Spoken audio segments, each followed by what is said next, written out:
It is time.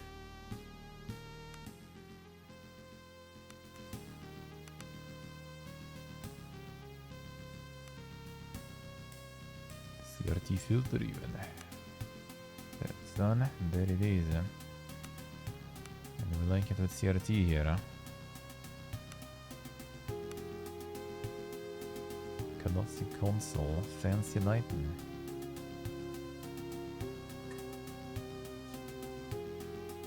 CRTing or are we not CRTing?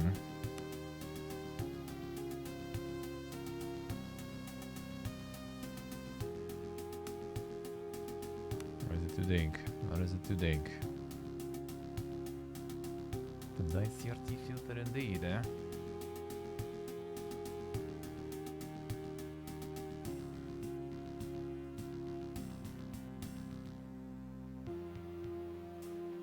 Yeah, we can do it fine. Why not? Why not?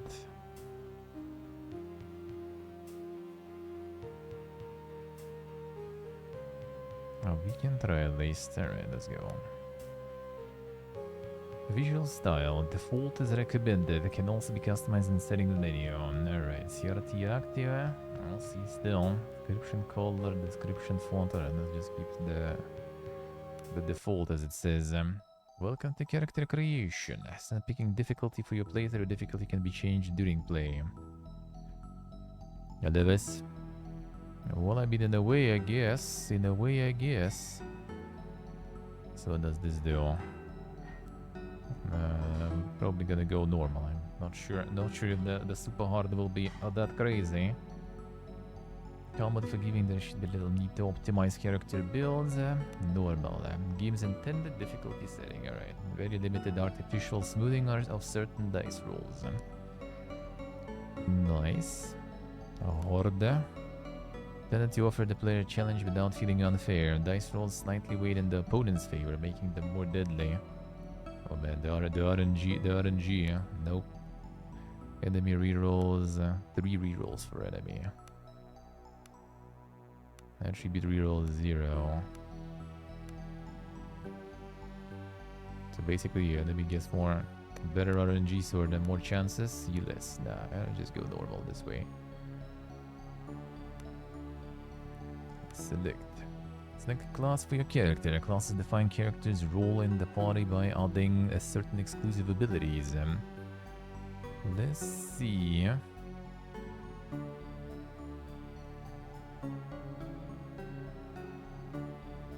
Arms Master. Does the journalist difficulty do? Come on. Could they just return there?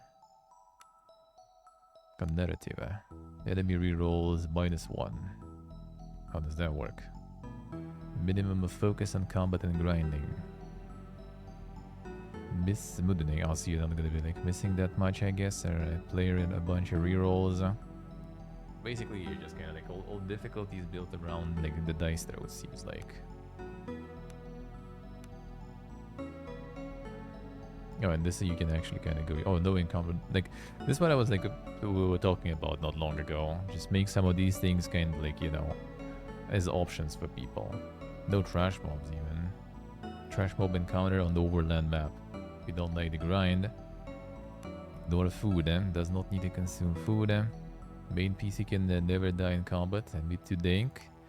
No encumbrance. Full loot goblin mode. Fully heal after each combat. Alright. But yeah, this is again like so optional that they're like not enabled in any difficulty. Just if you really want. Just if you really want. Still, as I say. Arms Master. Warrior that does not have a specialized feat 3. Instead, the Arms Master has access to all other combat-centered feat trees, and they start with extra development points to represent their martial experience. Main attribute of this class is Strength. So this is like the Super Smork.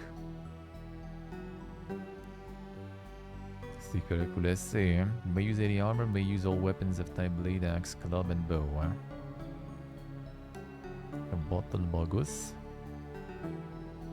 Battle Magus is a magus specializing in destructive spells of the Fire Magic School.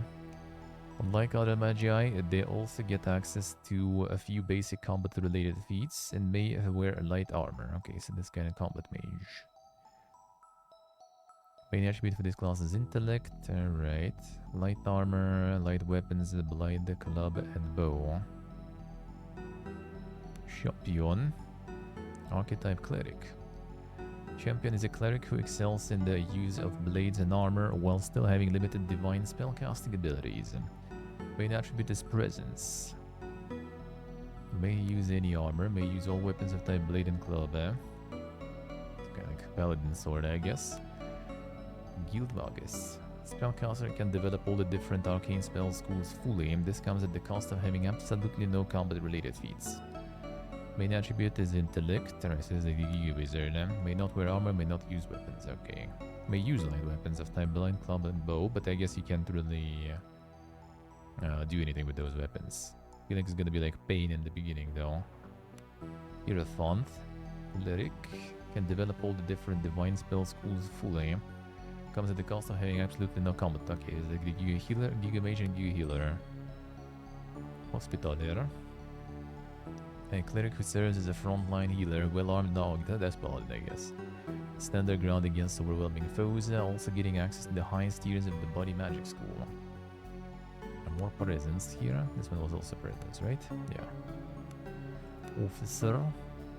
Skilled warrior serves a force multiplier through their tactical skills, and issuing orders across the battlefield. They vastly improve the performance of their fellow party members. String. Any armor, any weapon. A ranger. A warrior specializing in ranged combat and with access to limited nature magic.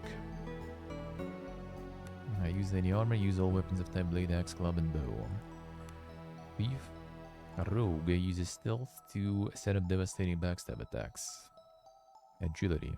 The only agility class, huh? Light armor, light and medium weapons of type blade, axe, club, and bow. Then go into Giga Mage. And Giga Heal. I wonder. Or Officer, yeah. And the warrior who says the warrior though kinda boring, but like issuing orders might be kinda nice. Vastly improve the performance of their fellow party members. But let's try, I guess. The background for your character. Backgrounds, odd points and skills, influence, starting conditions, and narrative content. Wait, that was in the end. You can backtrack, it's just only aboard the creation. Come on, dude. I wanted to see. It was strained also, right? At least, I think. Well, actually, it's not like that big of a deal. I think it was strained there.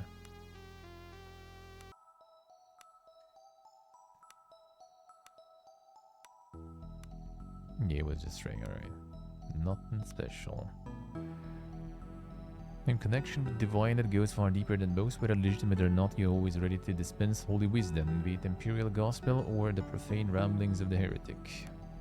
Your awareness diplomacy. Spent kissing noble asses has made you a master of navigating the cutthroat politics of the imperial lay courts.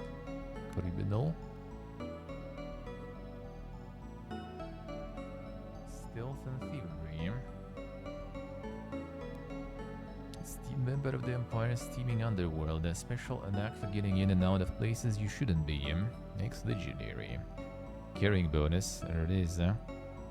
But of the old breed, forged and tempered by the hardships of soldiering, now belong to the ever-growing fraternity of fellow men and women with scarred bodies and broken minds who roam the Empire in search for a quiet piece of land to call home. Guilder. Many of the Empire's young and promising you were recruited into guild service at a fairly early age. Saying goes, work for the illustrious guilds tends to leave you with gold in your purse and blood on your hands. A noble. Individual of all the blood, and learned long ago that wealth and connections tend to open doors that are otherwise closed to the filthy masses. Lomasian lore.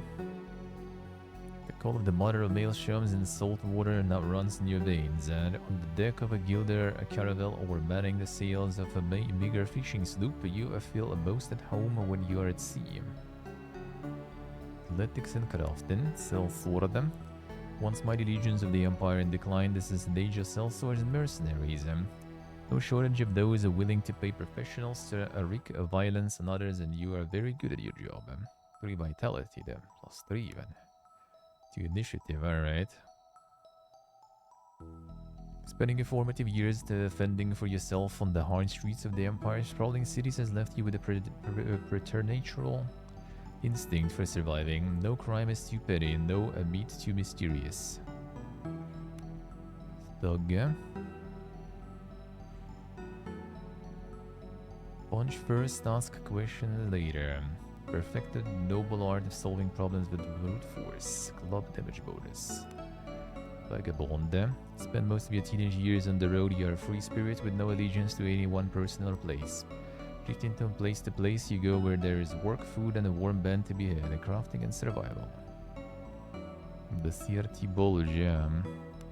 A wildling. Light of civilization fades, the vast wildernesses of the Empire encroach on the civilized folk. Thankfully, you don't count yourself among those, and the sky is your temple and the howling of wolves your litany. Now let's go like a Lord of Diplomacy. Awareness Diplomacy. Lord Diplomacy seems kinda good. Officer Noble. Sounds fitting. Distribute points to your primary attributes and skills.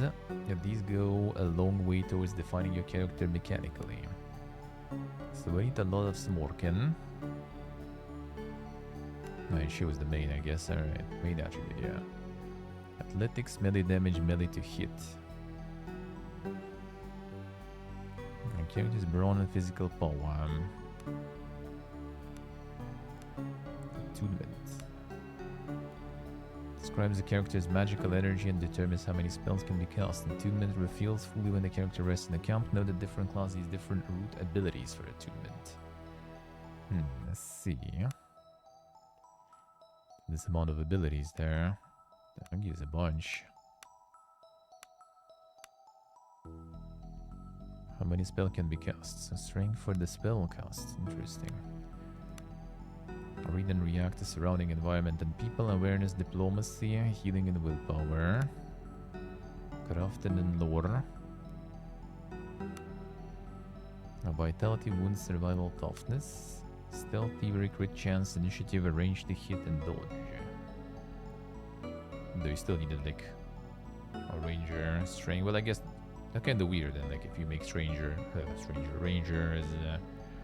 like with string as a main, and then you have kind of like, you know, ranged weapon, so you need agility.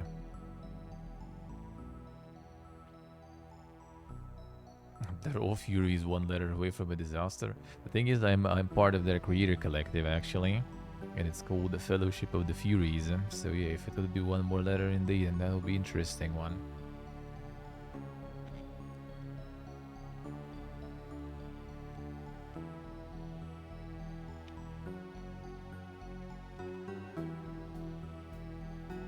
Probably a team, I'm not sure, so I think it actually, well, at least it started as, you know, just one. It's stated in the loading screen, just one, I think. Probably also, you know, the same one as kind of like a Manor Lords, of course.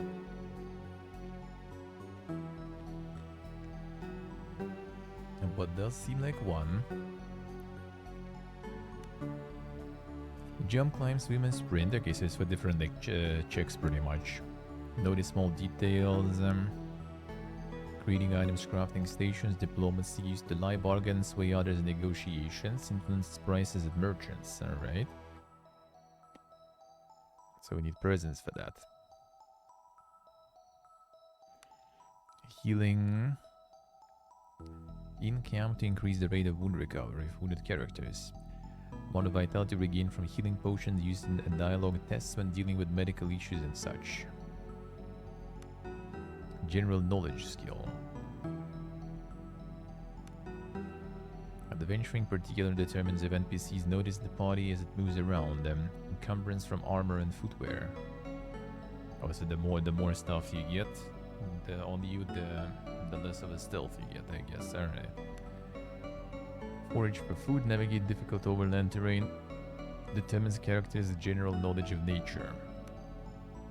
Pick locks and pockets as well as to steal from shops. Encumbrance from gloves, huh? So different types of encumbrance affecting different abilities too.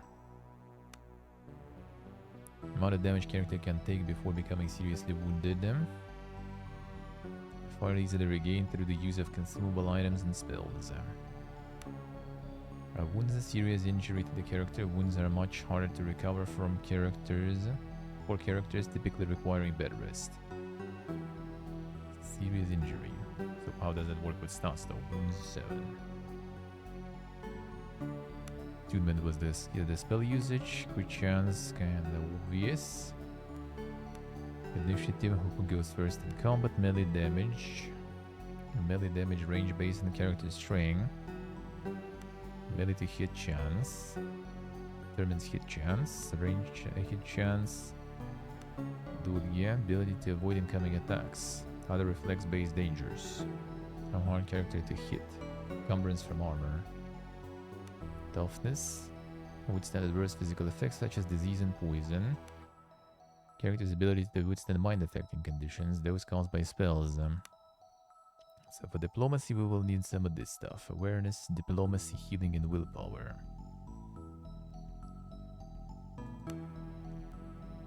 Athletics and stuff. It's like we will need this work for sure. A whole bunch.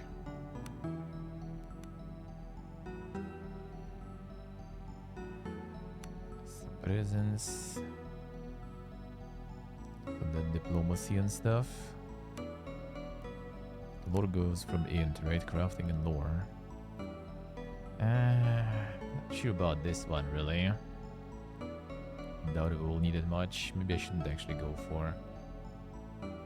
Maybe I should go on the one with awareness and diplomacy. Because like, these two lore are probably not gonna make a difference, actually. And awareness I could increase. I mean, we'll see, I guess. He's gonna just stay at 2. I mean, I could increase it with this, to be honest. That's an option, I guess.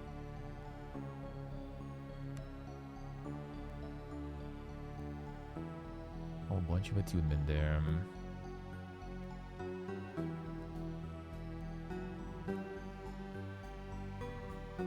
It's awareness to find stuff. Oh, wait, awareness actually encumbrance from headwear too. So I'm not gonna want to go smork in there. Actual presence and game. Well, I mean, this basically gonna be what's the name? Like I kind of feel like, you know, Pathfinder here already right now, for example. As in, we're gonna probably see those as skill checks, like dialogues and all those like encounters and stuff. So like athletics to like, you know, cross the river, climb something.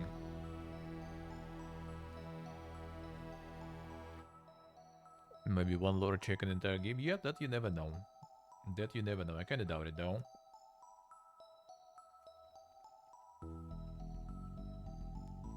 Maybe some of the skills later also gonna be tied to some of those.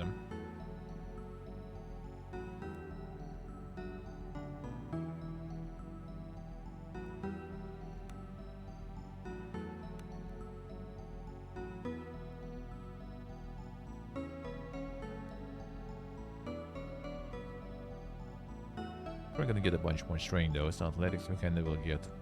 Well, actually I'm not sure. Will you get like stats on level ups? Or how will this work?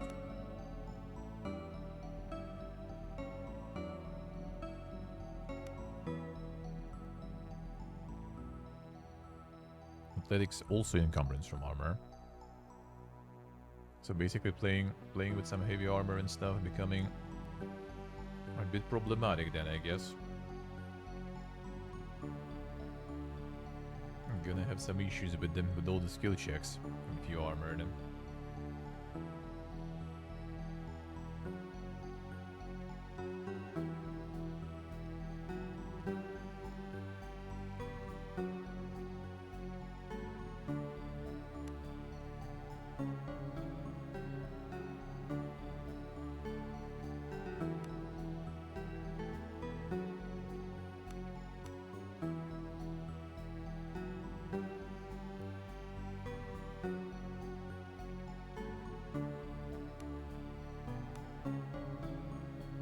the Giga Chat build, yeah.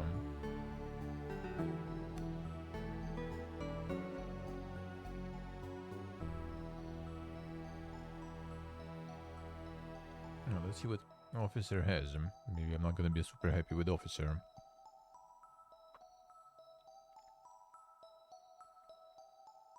Feats derived from your class. Distribute your development points in them to gain benefits and new abilities.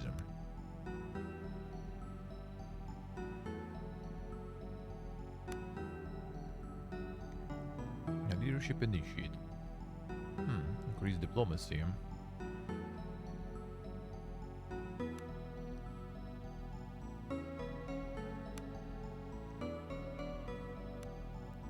Increase initiative. Stand your ground.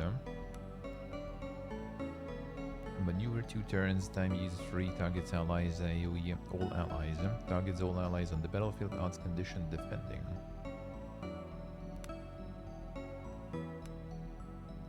Killing opponent in armed and unarmed melee combat. All allies who witness the kill get the inspired condition for 1 turn. Oh yeah, we can still click on all this. That's good. Melee hit, military hit, range to hit. Alright. The click to get the extra info is really good. Text menus.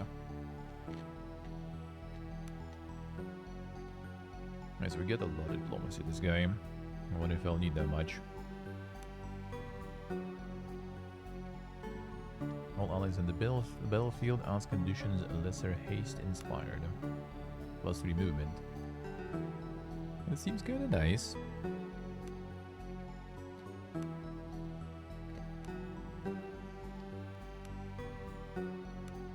Increase initiative, melee accuracy, regroup. Targets all allies, removes conditions, fearful, panicked. A lesser frenzy. Attack count. And Bread for War. Increase athletics, increase toughness, second wind. Targets the character themselves, removes conditions with tag bleeding. Hashtag bleeding. Heals 3 to 6, a vitality plus magical aptitude. Magical aptitude is added to the numerical value of spells, such as the amount of damage dealt or vitality healed. I haven't seen magical aptitude there before, right? That's some sort of like sub-stat that we don't have probably that much. One of these, no, this is probably like all trees, not mutually exclusive. First time you take a wound hit point damage each combat, you automatically regain 12-18 vitality points. Charger, plus 1 charge bonus. Smashing charge. Your charges cause 1-3 additional blunt damage. Your brutality. Crit chance. More athletics. 1 extra attack per turn. Not bad. Critical strike. Executes attack that automatically scores a critical hit if successful. Extra strain, nice. Medium armor used. Increased armor, medium armor used. Okay, there's different like armor masteries, light, medium, heavy armor, SC. Arms mastery, melee accuracy, ranged accuracy, precise strike. Attack with plus 4 accuracy, alright. Hit lot low. Range we don't really need. I mean, I could actually use. Like we can use bow, no problems too. X initiate, shield, and sword. Okay, so this is the weapon skills we get. Alright. Let's see what I see. Alright. Sure, man, sure. Storm of Steel. Executes an attack. AoE aura. Okay, so it's around you. I see. Critical hits using blades cause bleeding on your target. Thrust and parry. Executes an attack, odds condition defending. Start a stack defending. Character spends their entire combat turn fighting defensively. Take no other actions and not their defend bonus attribute to their dodge attribute when making defense rolls. Okay. Shield Terrain. Phalanx. Wielding a shield, get the dodge bonus for adjacent allies. +1 per ally up to maximum of the phalanx bonus attribute value, typically 2. Shield Rush. Pushes opponent back, a 1 square successful, normal damage. Defend ally. Once condition defending, alright. Shield Master, Shield Slam. Dodging melee attack causes you to deal blunt damage to your attacker. More phalanx there. Decapitation. Gruesomeness of your axe skill causes the fear condition in all opponents who can see it. If you kill someone with the axe, alright, axe finesse, crit bonuses. Critical hits with an axe cause injury conditions. Attack with +4 bonus to damage. Well, it seems kinda alright. I kinda wish like you could have just switched like class and stuff on the go without restarting. I mean, it's fast to restart anyway. So basically, like all this like team command stuff is in this tree. And then you get all the bonus diplomacy initiative. So you make allies defending. Lesser haste inspired. A lesser frenzy +1 attack count. That seemed kinda nice. That seemed kinda nice. This is actually kinda the haste on all the rings there.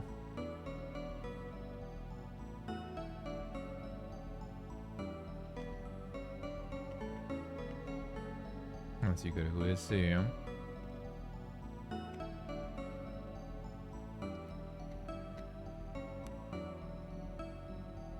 Should we try? Should we try? I might get this one just one probably for a belly.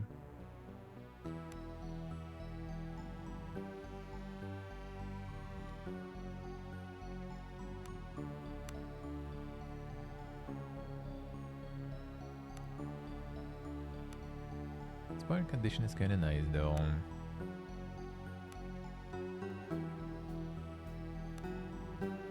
Removes conditions. We can stick with it for now though, fine. Gonna be a lot of the diplomacy and stuff on this guy. Oh yeah, 7 ranks to distribute, so wait, how it goes? So that's 1. Then you just kinda... just invest them into nothing. See?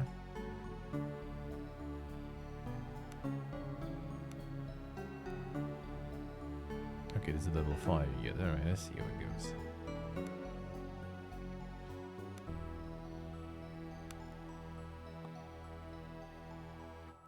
Athletics. Second wind. It moves the bleeding and gets them heal. I think it's still kinda too much of an investment.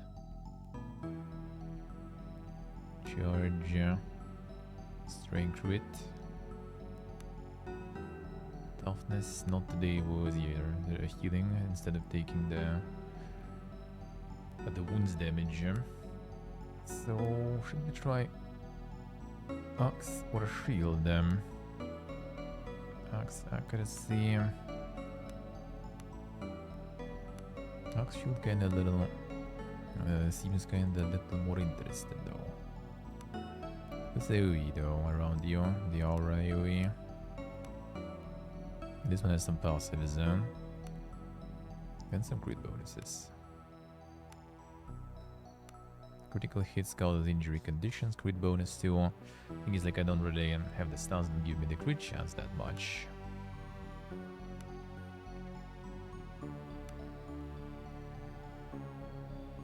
That's plain damage there. +4 bonus to damage there. I find 1. And 1 here.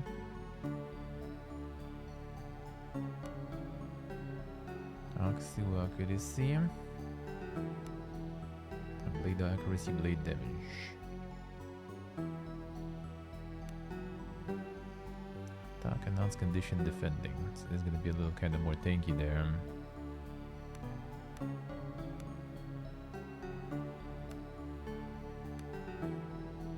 Every kill gonna make fear non-opponents.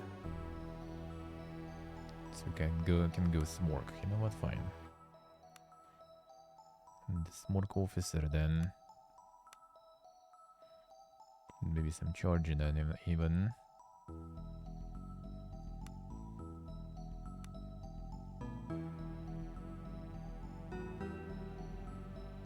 Additional blood damage.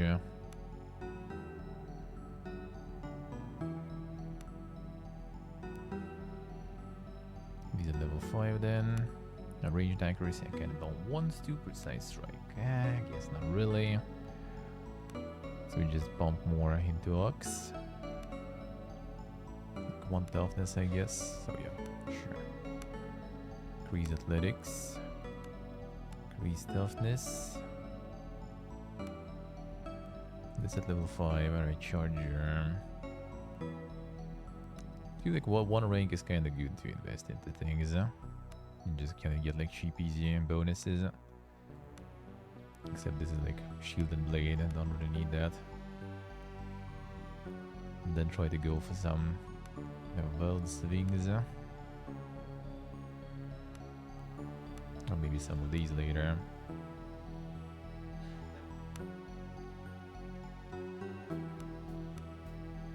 Condition defending on everyone.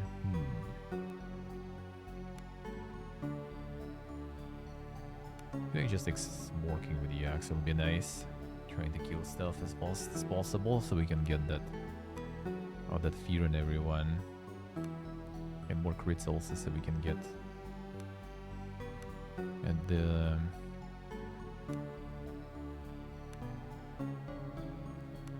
that's great chance too. Alright, good, huh? Oh yeah, multi-attack seems also a really nice possibility. Oof, man, that might be good. Maybe this will focus then. Increase athletics, so crit, and then multi-attack there. That seems kind of like it could be nice if we'll get there. Well, I need to level this then. Well, I did. Wait, this one's still... Wait, I can level this. And this on the level 5, and this we can... Oh, it's because the armor mastery is okay. Armor mastery we can get. I mean, I guess maybe not in a rush with this one though. Maybe not really. Maybe I'll wait.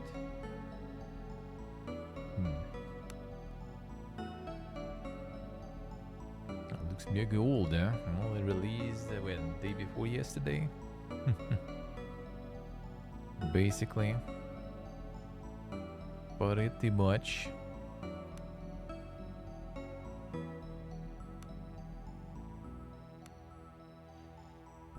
Finalize character by editing their appearance. Let's go.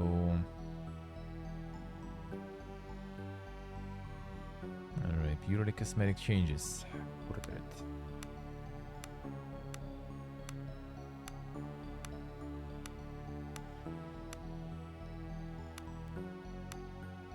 Not that crazy much.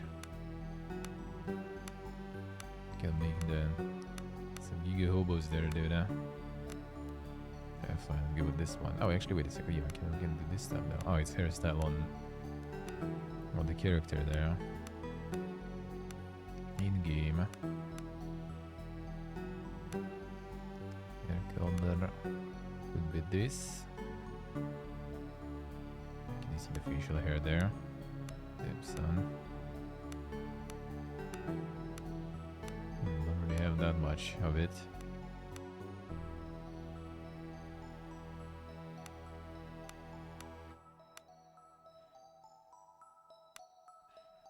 Close color and stuff.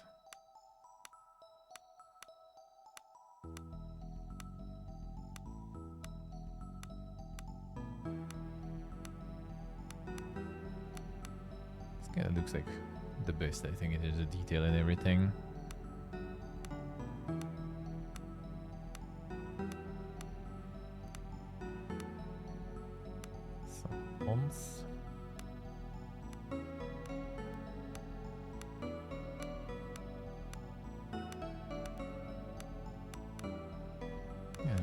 same one, probably.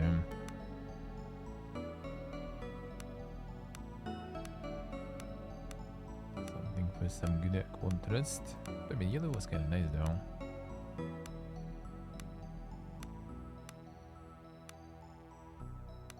Maybe a little. Can you like turn them around? Guess not. Guess not.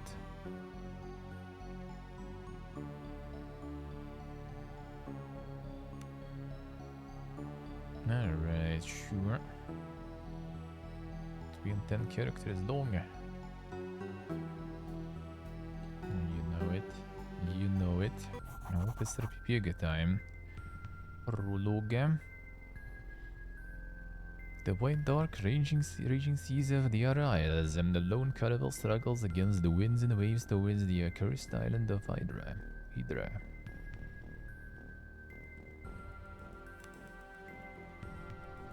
Outer Isles concept.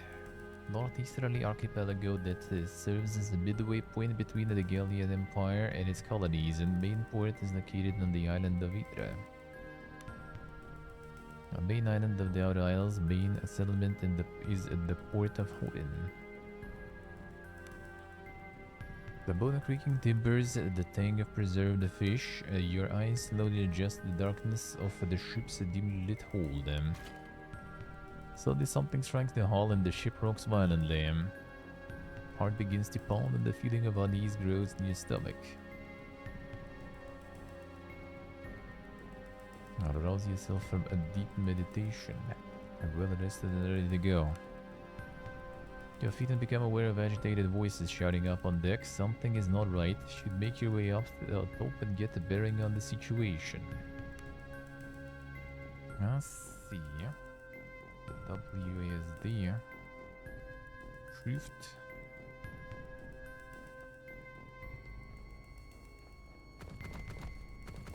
There. When does the shift do? Oh, shift highlights. Alright, I see. Things we can even interact with. Alright, nice. See what I say, yeah? You're getting the victory royales there again already. Got one yesterday. Got one yesterday too.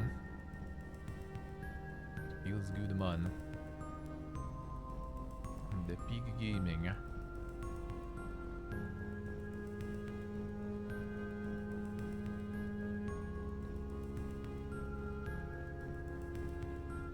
One more daily quest before the reset. CSC. Slam into them walls, yeah.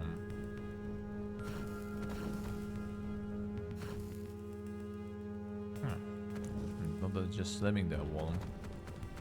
You actually interact with the torch there. Insane.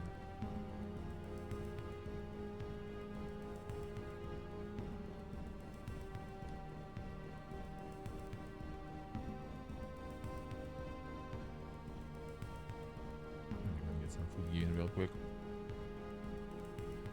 Real quick.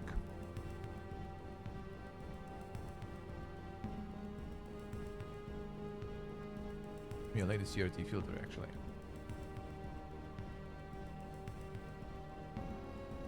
That's quite CRT indeed, eh?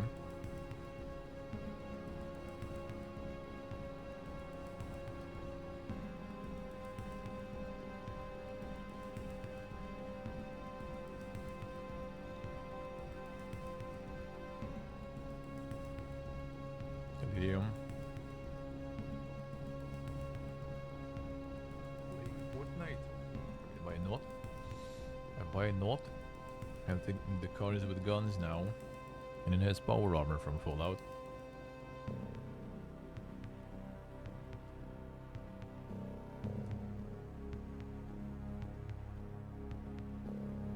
And you can do some quality fisting too.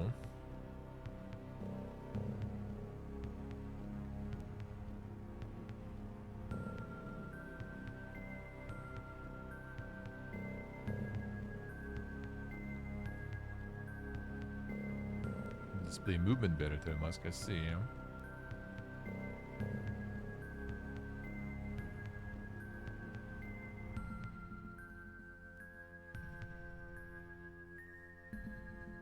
in which way? Like the frame smoother?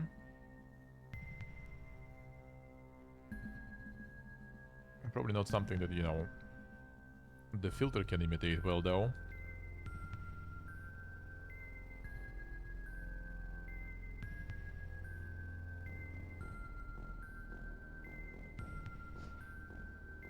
Remember at some point back in the day, people even preferred the CRT for some of the qualities. But then, like, later, higher quality panels arrived, and they already kind of outshadowed everything.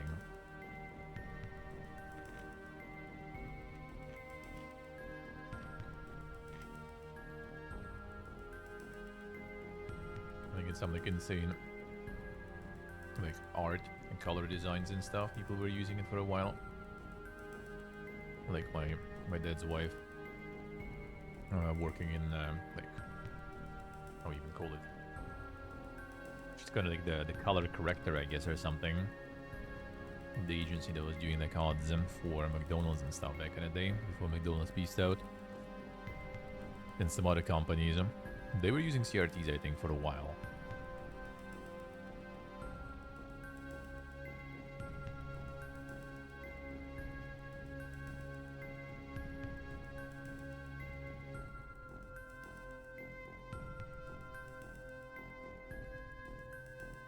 Let's see, actually, let's see.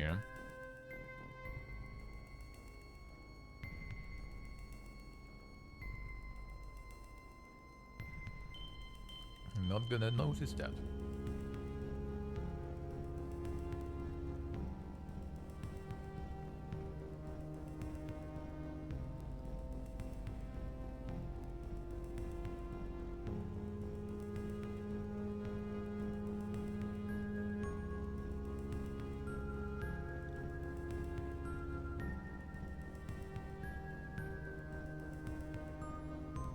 Don't that much of a delay.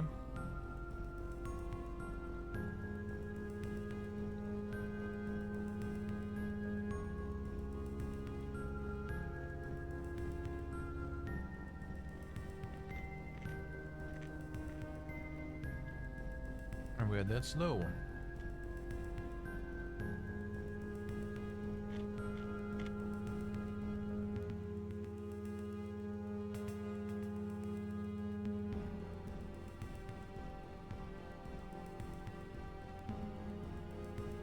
Really?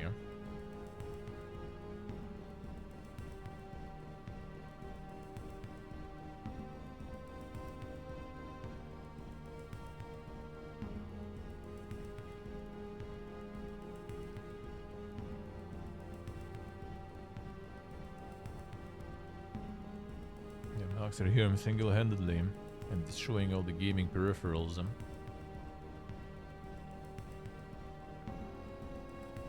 Better dynamics than my mouse, bro.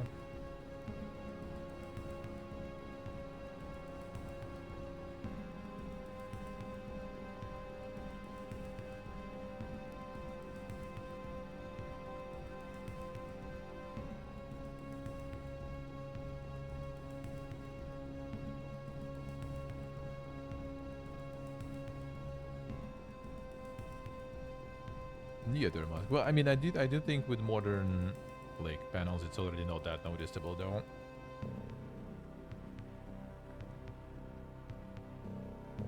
Like, it was a thing for a while. That's why some people didn't make a switch for a while. But I think nowadays it should be already fine.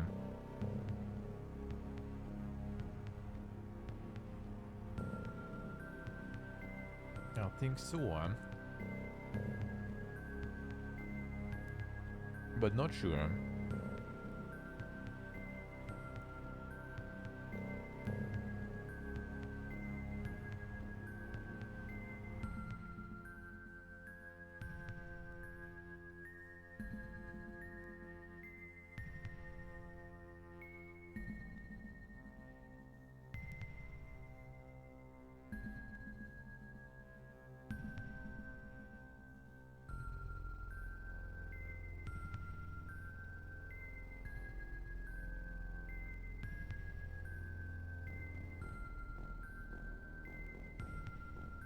Well, high FPS, like super high ones, they do have some benefits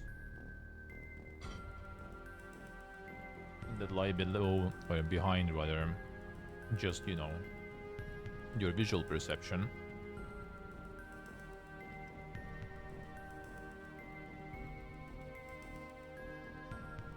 It's also kind of like in game logics and everything too.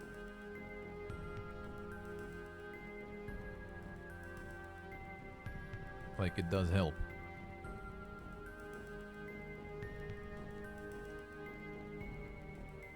That's why also people usually like, you know, shooters and everything, and try to go for those giga FPS numbers. It's not really because of smoothness and everything.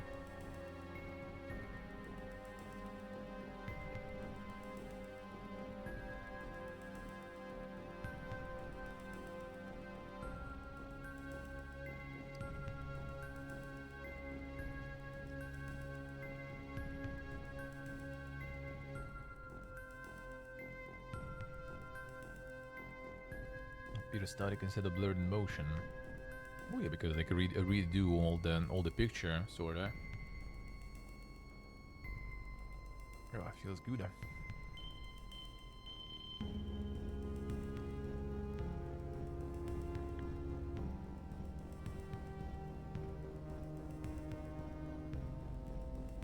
Actually, yeah, that makes me remember 3 teas a day, usually.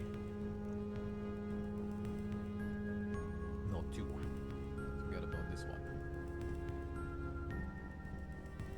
Oh, the snack teas. Usually 3 then. Yeah.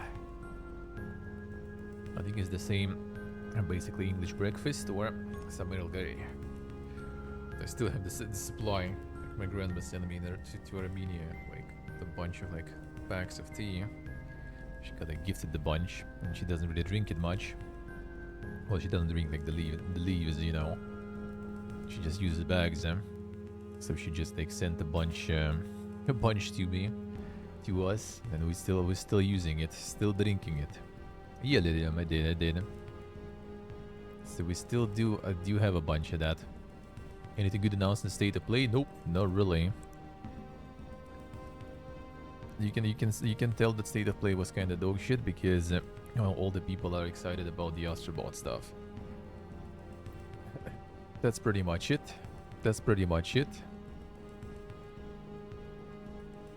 Pretty much like everything I play new nowadays is mostly the preview and review keys. Because there's like so much stuff to play, so much stuff that like developers and publishers contact me with them, that I just kind of like, I use it as a navigational thing, you know. Like, why would you like, you know, go out of your way, unless I really want to play something, which kind of rarely happens, to be honest. But it does. Like Lunacid, for example. Like when I really want to get something, then I might go for it. But mostly nowadays I just use that as like the navigation what to play. Like I just have like the list of things that I can request or I being sent to. And that's usually plenty of stuff. So yeah, I play mostly things. That's like one of the positive sides, you know. Even when the income is low, at least you also kind of like save on them games. That is kind of convenient too. I'm doing good, Cronlight, doing good. How are you, sir? Celico is amazing. Oh, damn, Sacred. Kagik is coming for you, man. Kagik is coming for you. The Celico enjoyer there too. So yeah, mostly doing like the preview review stuff and the keys, or it's something from Game Pass, or it's, you know, some free stuff, you know. I do be saving on them games. When your budget is already that tight, buying stuff becomes way more tricky. Kagik Sacred, Kagik is coming for you there. The desk with the maritime navigation map. A map is labeled the Outer Isles, and the course is drawn towards an island named Idra.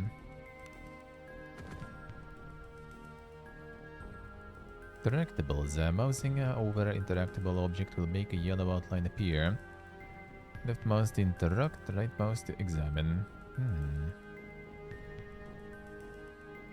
And to you too, grow the lights. And to you too.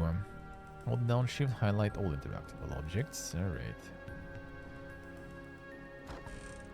Just club and dagger.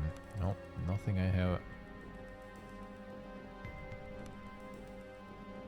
No, nothing that I have specialization for. Open. You're surprised to realize that this door has been locked from the outside and doesn't budge. Perhaps you could slip the lock with a thin blade or use something to smash it. Already done so, must equip a weapon. Eat bench equipment, alright. Item selected and examines it.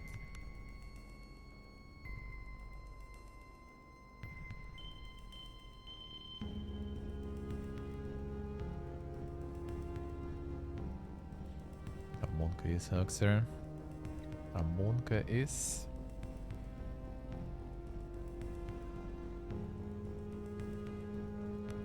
double clicking gear.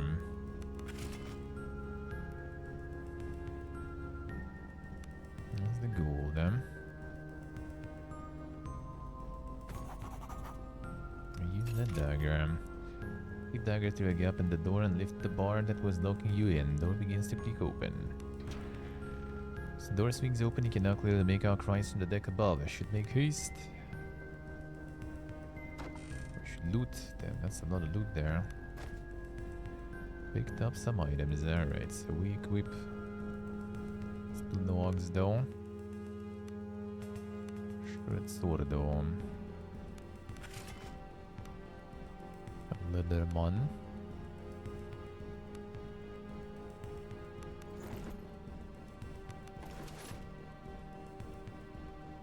Probably not gonna need like a lot of checks going on, so might as well just use stuff.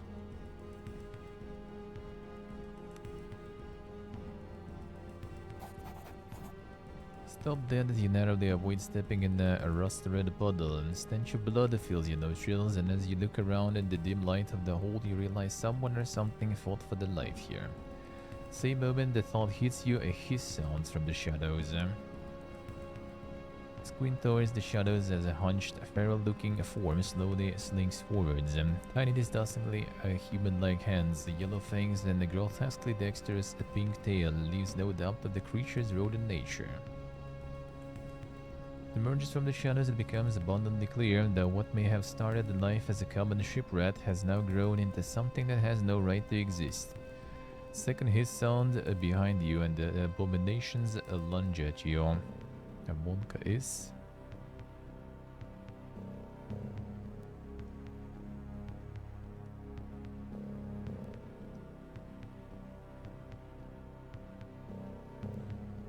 Dave Soak feels bad, man.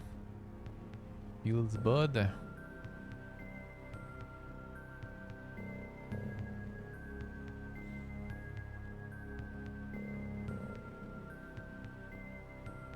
But the different screen is totally off, yeah.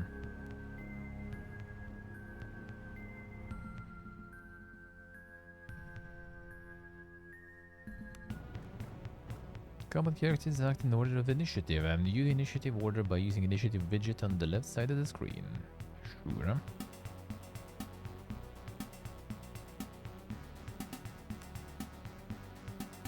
I know where the widget makes it pop out. Then mousing over a name will make that character's outline a flash on the battlefield. Widget on the lower right side represents the character's action points. Yellow pips represent movement points. Violet pips represent attacks.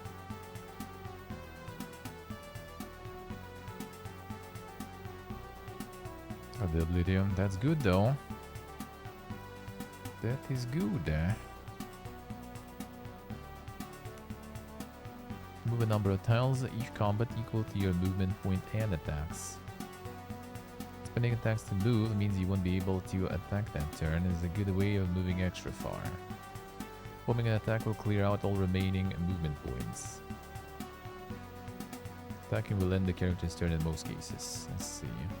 Pressing shift in combat brings out the tactical overlay and makes it easier to see the exact positioning of characters and underlying grid.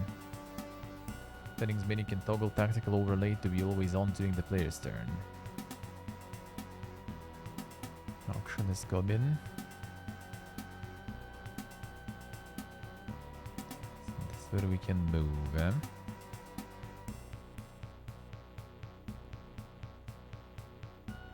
How can I move more there though?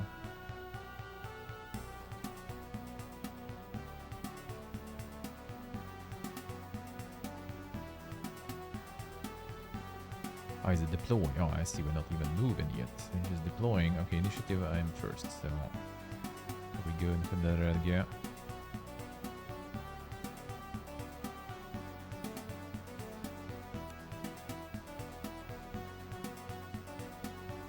Let's move on. Let's see, constant balls.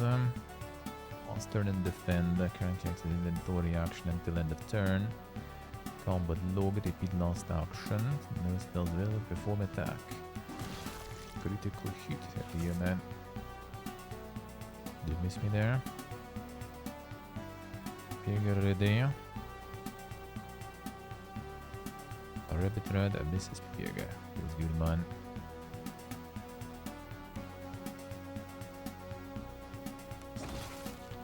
Damn, the crits, dude, the crits. Pig is strong. Rat tails. Hell yeah.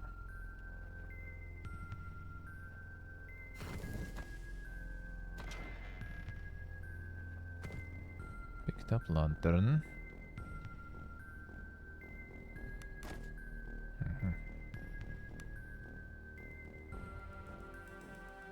Swapping stuff. Aha. The lantern seems good. Get some salt.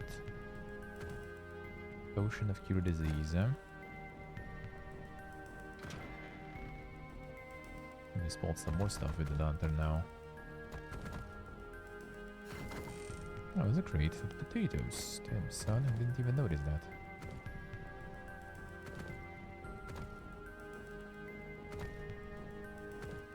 Nothing else to spot.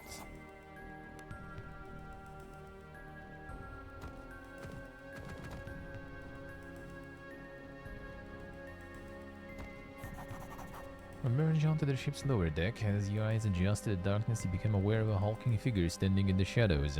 Hugo, here at last, growls a rough voice.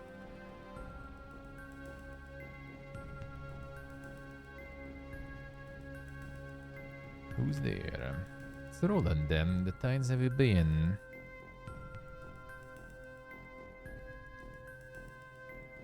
Mind your own fucking business. Skulking around them. Shadows suit a face like this just fine. No matter, there is trouble and you're needed on deck now. It's all the noise. The island is inside, but the damned guilders refuse to land. They want to turn back. Turn back, we'll lose our shot at the girl. Did they say why? On a superstitious Belgium, they claim they saw something in the water. Either way, our boys are about to show them some very real steel. Can't lose our shot at the girl. No one gets paid. Listen here, I know our boys better than most. Hire them to go to Hydra and kill. If we don't pay them, things will go bad quickly.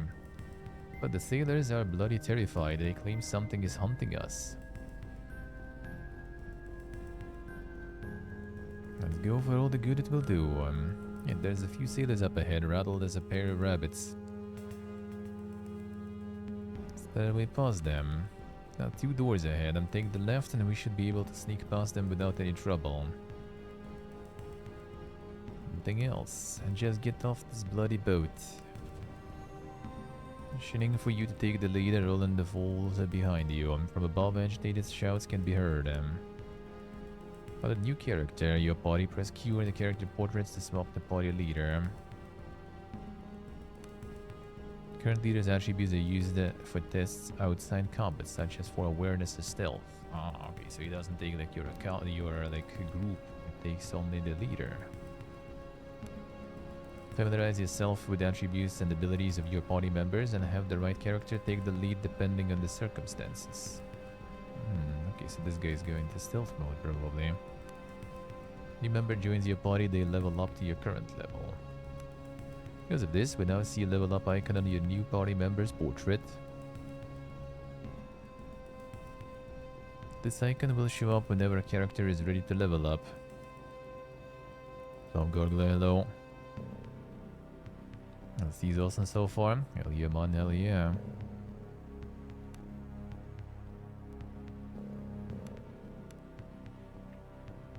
Let's see. Active conditions are none. So the level up. Wait, there was it did say the button there, right? Wasn't it?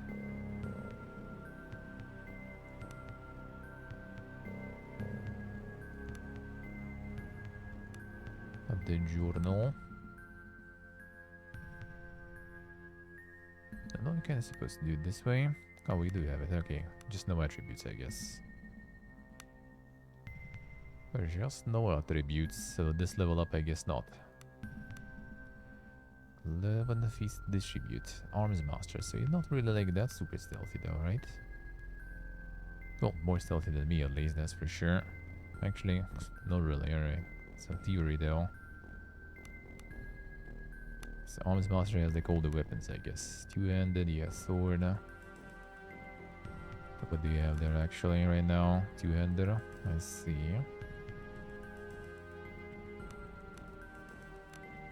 Ready for war. Athletics. Toughness, second wind. That removes bleeding and gives some heal. Arms mastery, melee accuracy. Precise strike. Alright, let's see. So two-hander. Two-handed initiate. Heavy weapon accuracy. Heavy weapon damage, heavy weapon damage. So just like passives, no abilities. Oh, this one even kind of scuffed there. Oh, I guess, yeah, I guess it's two-handed and then it's like two-handed sword, two-handed axe, all this stuff.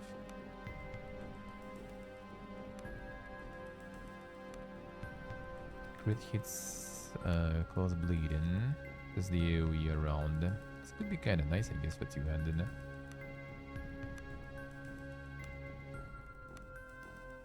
Well, axe we already kind of have. So maybe we go two-handed. Well, right now I have a sword also, so I guess why not? Damage, accuracy, cleave. Killing opponent using a heavy melee weapon restores one attack. Ooh.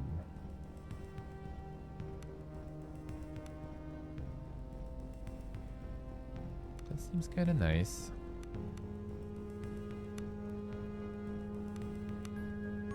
Arms mastery, two-handed. Sword, and now let's see which one we're gonna go for. Just full damage mode. Or we get thrust and parry there. Gets the defending condition.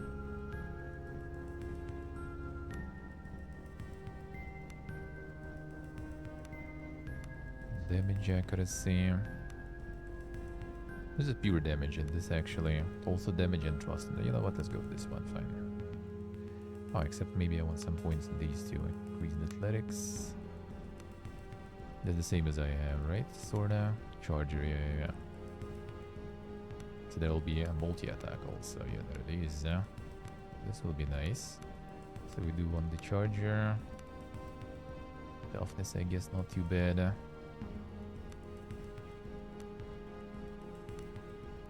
And we still have enough to max this out. Perfect. There we go. No spells. Oh, okay. Save. Okay, 6 here. One in all of these. One here. One here. Alright.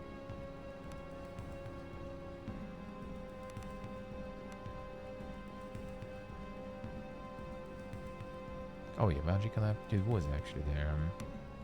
That was Miracle Valley spells. Well, actually Strain does odd a bit there.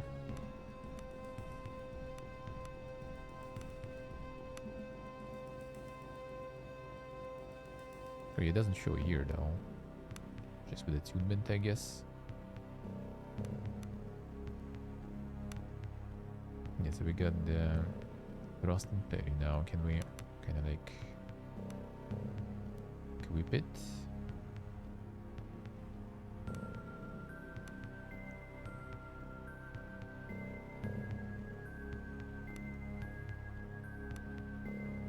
Trigger abilities, maneuver abilities. Well, let's see. I guess it just kind of works. Cooldown 2 turns, time useful round, target self.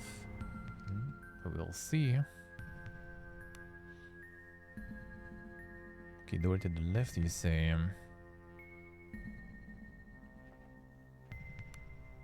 Yes, this is how we pick. Let's see. Perkulin. Back to loot hoard into.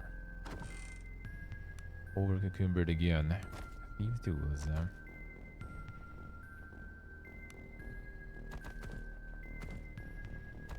Let's go ahead a little bit of thievery there, so crafting. Crafting screen, create new items as a double-click ingredients in your inventory, place them in the workstation and then press craft. Recipes, valid new items will be created. Recipe list in the left column represents known recipes. You learn new recipes by experimenting or by finding recipe books out in the world. Let's see. Recipes can currently be crafted shown in green. Clicking green recipe will automatically add all the necessary ingredients in the workstation. Crafting depends on the crafting skill. A valid recipe will always succeed, but depending on your skill and the recipe's difficulty, there is a chance you may produce more than one item. Is it like really that crazy good then? So what if we add fish gear and salt? Not about the recipe. Come on, man. Fish and potat. Unlucky. Uh-huh. Salted fish. Why did you use potato for that though? One broken, one potatoes, one salt.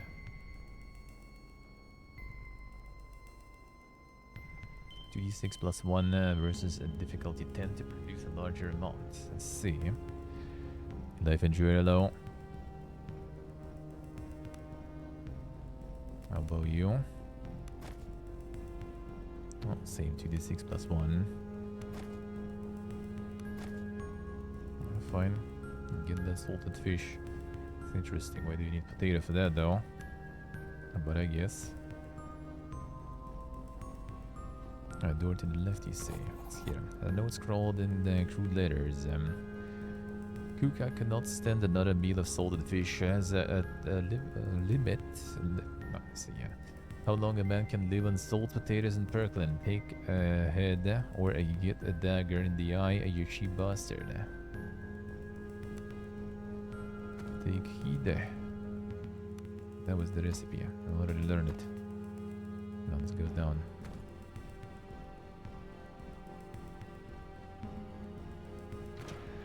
Stealth. Press the hide button to go into stealth mode. In stealth mode, the stealth indicator becomes visible, and the yellow indicator means you're in danger of being spotted. The indicator is yellow, it will count down to 0. When it reaches 0, you are spotted and will become visible. Moving in lit areas and being close to other characters will make the counter go down very fast. Stick to shadows and avoid other characters. See. Ability to stay hidden is dictated by your stealth skill. Increase the skill to stay hidden for longer. The indicator turns green means you are no longer in danger of being spotted. Spending time in green areas will refill your stealth meter. Nice.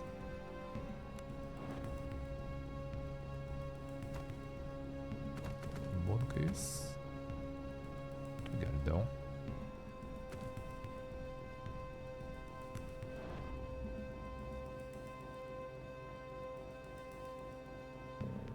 Oh, yes, that is to the turn, I guess.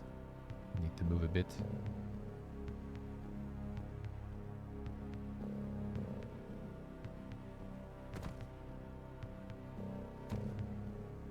Can I rest anywhere? Sure. People don't want to go close to them. Clean the wooden door, 5 HP. Thievery 2 versus difficulty 10. Athletics 6 versus difficulty 5. Force the lock until its HP reaches 0. Well, let's try to pick how it actually will go. Like with Thievery 2. Doable. Apothecary's Disc. Sure. To the methodics. Recognize the corpse of one of the crewmates, a young man of barely 16 years called Solemn. The youth has been mauled to death by what you assume are the grotesquely altered rats you encountered just minutes ago. The corpse is still warm. Harmonica is... Surgical tools. Fine dagger.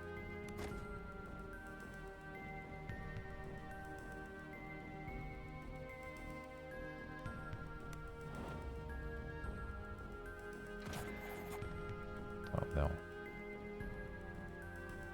The Emperors are coming for us, whispers to me. Then notice me there.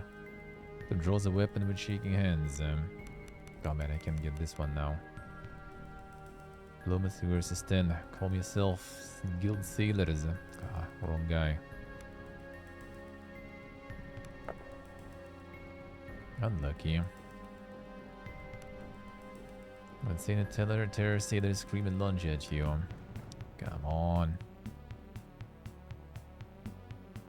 We do have initiative though, at least. She just switched to my main, but then stealth would be, actually stealth would be the same. Ooh, just notice me, can't try to get there. Could I actually get up there? I think I would need to go here anyway.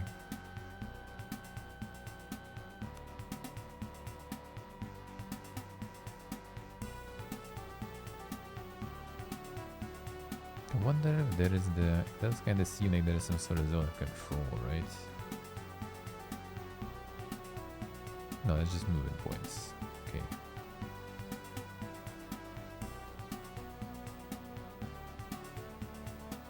Man. This pillar there.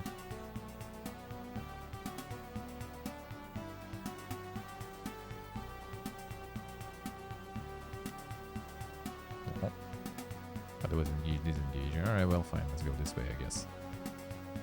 Grey Feather. The Summer Fest? What do you mean? Do you mean Summer Sales? Do you mean next fest? The sale. The sale probably after next fest and everything. 27th, yeah. Next fest is 10th of June. The next fest is very soon already.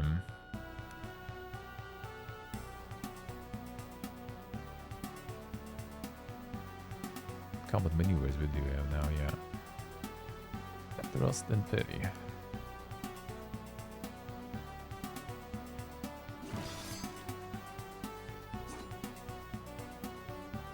Can get me there.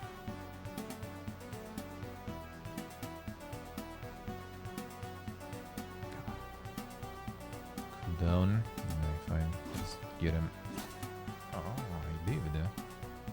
He actually did hurt, holy. Sure did it hurt. Search me door key, index. Dude, didn't need to do it. Hurry.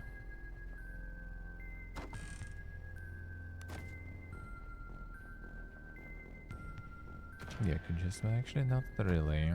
More stuff on the decks.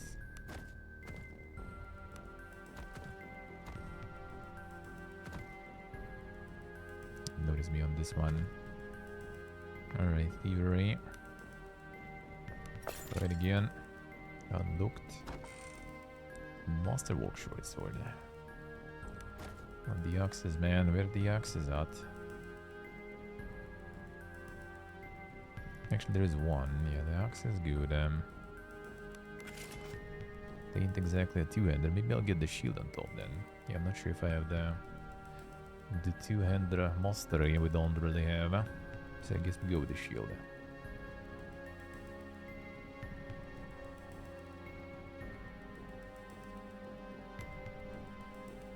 Masterwork sword would be nice.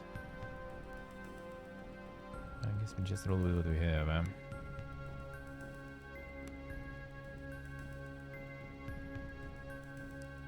Some potions, we'll see.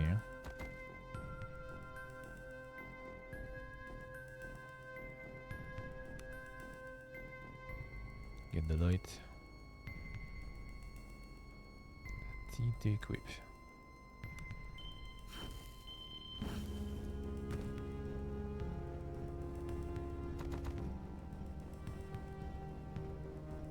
Yeah, we need to kind of like go to them here anyway, so... on that deal. Another lantern.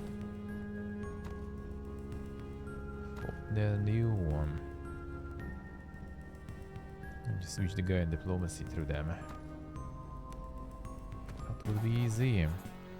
Verge onto the deck and see two groups of men facing each other with weapons drawn. A ship shakes violently in the grip of a storm as lightning tears across the sky. Amidst the din of the storm and their frantic arguments, you bellow for the attention of the assembled crewmen and mercenaries. Both the ship's captain and the leader of the mercenaries you hired, a coarse thug of a man named Stavo, turned their attention to you. Look ready to use the unsheathed weapons in their hands at the slightest provocation. And the ship's captain. Direct your attention to the ship's captain. I know him to be a reasonable but suggestible man. At present, his usually placid eyes are wild with panic or anger. Ready for the passage to the shore. Captain lowers his weapon and speaks earnestly. Coast of Idri is cursed with hurt tales and assume that them are grog-drenched rumors only, but there is something between us and the shore that will drag us all to a watery grave. What have you seen? Not but glimpses. My men have seen the shadow of something deep in water, stalking us. Nothing natural moves like that. But there is murderously at the captain.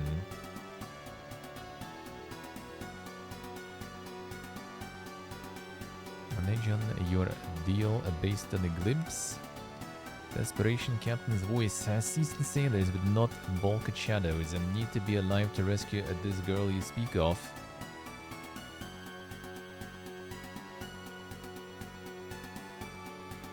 Sure, it makes sense to turn around though.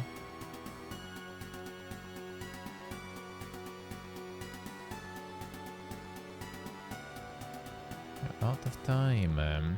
Stavo turns his steely gaze from you to the captain. Now let me spell this out for you, Sea Dog. I'm contracted to rescue the girl.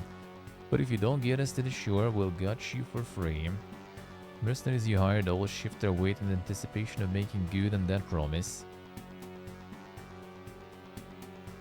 I'll do what you were hired to do. He changes in the captain's expression. He stands tall. Not order my ship and my men to certain doom. I shall not get any closer to the coast while I have command. Now is the time to do this. This one with this guy should be better at least. Yeah, that should be way easier. Bigger must roll 3 or above. There we go. Glory upon thine ancestors. Few of the ship's crew lowered their weapons, and Captain's eyes flit between you and Estava's murderous grin. She sees his blade and speaks softly, his voice barely audible over the snapping sails. So be it, may the deep have mercy. Suddenly huge monstrous tentacles burst from the water around the ship. A split second before the terror sets in, you wonder what Estava must be thinking as the monstrosities loom over him. Reaching their full height, the tentacles curve inward and smash into the ship. Some pierce straight through the deck, others snap the masts like they were matchsticks. You stand frozen in place. To a haze of splintered wood and panicked screams, you notice Roland throws himself out of the way of a tentacle but begins to fall overboard as the ship lurches once more.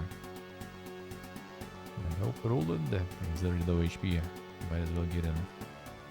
A dash towards the ship's ranking rail, dodging holes in the deck and wounded men, beseeching you for help. Roland hangs by one arm from the side of the ship. Out to grab him. Mr. Roland's arm, but he loses his grip and your fingers close only around thin air. Miss him by an inch, falls wordlessly downwards. Watch as he's swallowed by the raging sea. The ship is a listen a fat lane, and you see the great tentacles high above you, poised for the coup de grace. Abandoned ship. It's a jumpy here, terrible rending of wood giving into flesh. The impact of the water wins you, the waves pummel you down, the currents beseech you to go deeper, ever deeper. It's through blackness. And now we sink.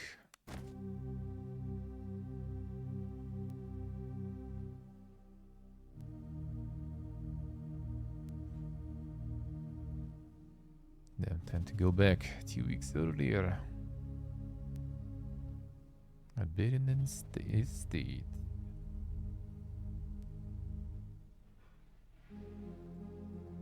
True, that was true. Kinda.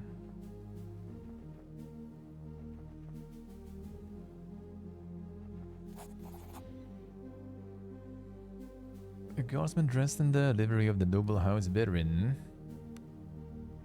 House Baron is one of the richest and most influential houses in the north.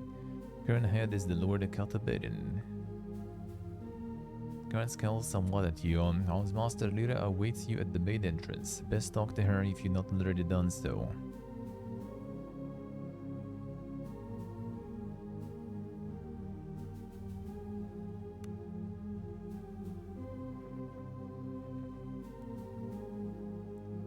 Have anything here? Aging armored man in the livery of House Baron stands and scowls at you. Eyes like coal peer out from a craggy face, fringed top and bottom with wild white hair. Sure. The man crosses massive arms, steps forward and leans towards you. So, young sellsword, I'm come looking for a scrap, have you?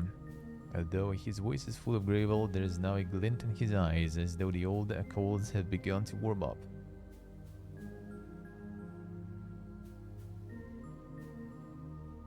I mean, I technically don't really know him, you know. So that kind of feels a little piggy that way. That's a bit mean here, though. And that's a bit mean. Yeah, fine. Single bark of laughter emanates from the dense beard as he embraces you in a crushing bear hug. Gideon may be older and grayer, but from the force of his hug, you don't reckon you'd have any more chance of beating him now than you did as 12-year-old.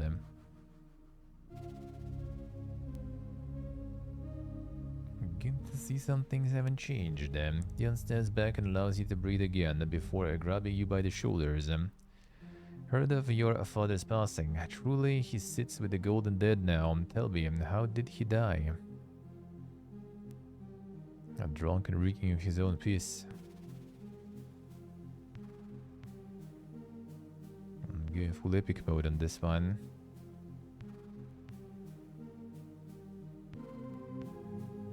This guy probably would appreciate that though. Your eyes narrowed, and the old warrior died a fitting death. It's quiet for a moment, then breaks into a grin. Well, I raise a cup to his name together, you and I. As soon as you're done with Kato, and I can rustle up some ale fit for a guest. Via by ear. Master Kato will chew your ear plenty when you see him, Pipiaga. Lyra, the new master at arms, awaits you by the main entrance. She'll escort you, and don't ask her not to, only if you think I had a temper. Joke fails to hide the note of anxiety in the grizzled house guard's voice. Let me get this one. That shouldn't be not that crazy hard to do. Hell yeah. Exactly as much as we needed them. Now I could pull the wool over your eyes, and truth is many a day's been dark of late for House Baron. Perhaps it all started when you and your father left. Guilty grimace flashes across his face, or maybe it started even earlier. Gideon pauses to blow out a long breath. I won't betray my master's confidence by saying more. Best you see him yourself. Very well. If you want to explore for old time's sake, take this lantern. The Lord Baron will wait, and we don't want you getting lost in the hedge maze again. The man laughs heartily and hands you a small brass lantern. Whatever may come to pass, it did this old warrior a barrel of good to see you again, boy. Man slaps you on the shoulder in parting, almost knocking you off balance. He then seems to remember something as he leans in conspiratorially. Then these are acting up again.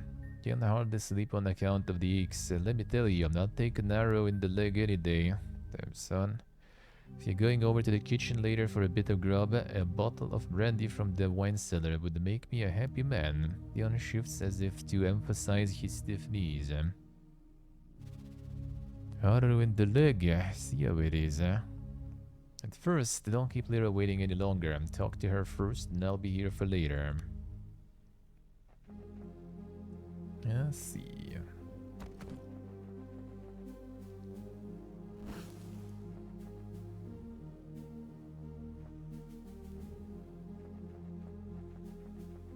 People just chilling there.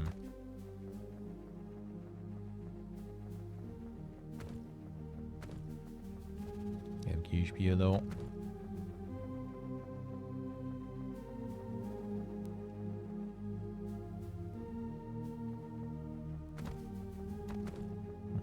Getting very talkative, eh?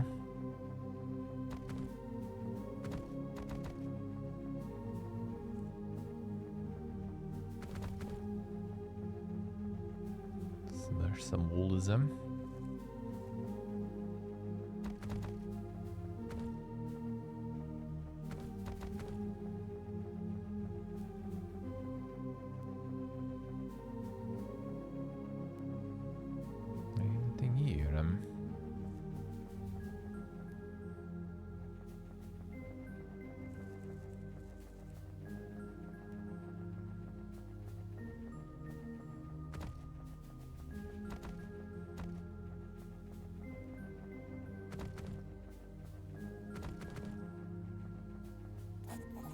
Cosman rest and get this one again, alright. Main entrance. The dog. Pet the dog. Good man.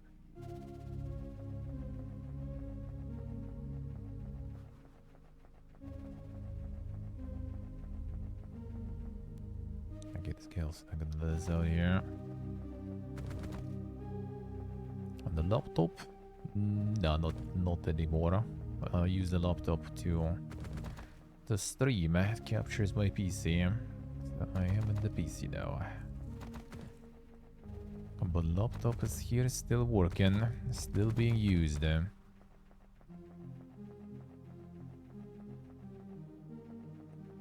nothing else ready to explore. That's the main thing where we go. Alright. One stands before the main entrance to the villa. Her posture speaks of a graceful, coiled power, that of a dueling ace. And no doubt she is the new master at arms for House Baron. As you approach, she offers a quick-kneed bow, just low enough to be respectful. Greetings, Pipiega. Master Kada welcomes you back to House Baron. Her master is eager to meet with you and is ready at your leisure. However, if you wish to refresh yourself first, he suggests you visit the kitchen for some food and then perhaps walk the grounds and gardens. The maze, why? The estate was your home for many years, despite the circumstances you left it. Perhaps the master feels it would do you good to revisit some old memories. Lyra's eyes narrow in the barely perceptible frown. There are some old ghosts. Scat with me. That is for the master himself to answer, and you will soon enough. For now, though, please get some food and look around. I'm sure old Gideon would be happy to see you if you have not talked to him already. Very well. Excellent, though I'm sure you still know your way around the grounds. The kitchen is in the building to the east, and the garden and the hedge maze is to the west. I'm back and check in with me, and once you stretch your legs. Alright, so you wanted the kitchen.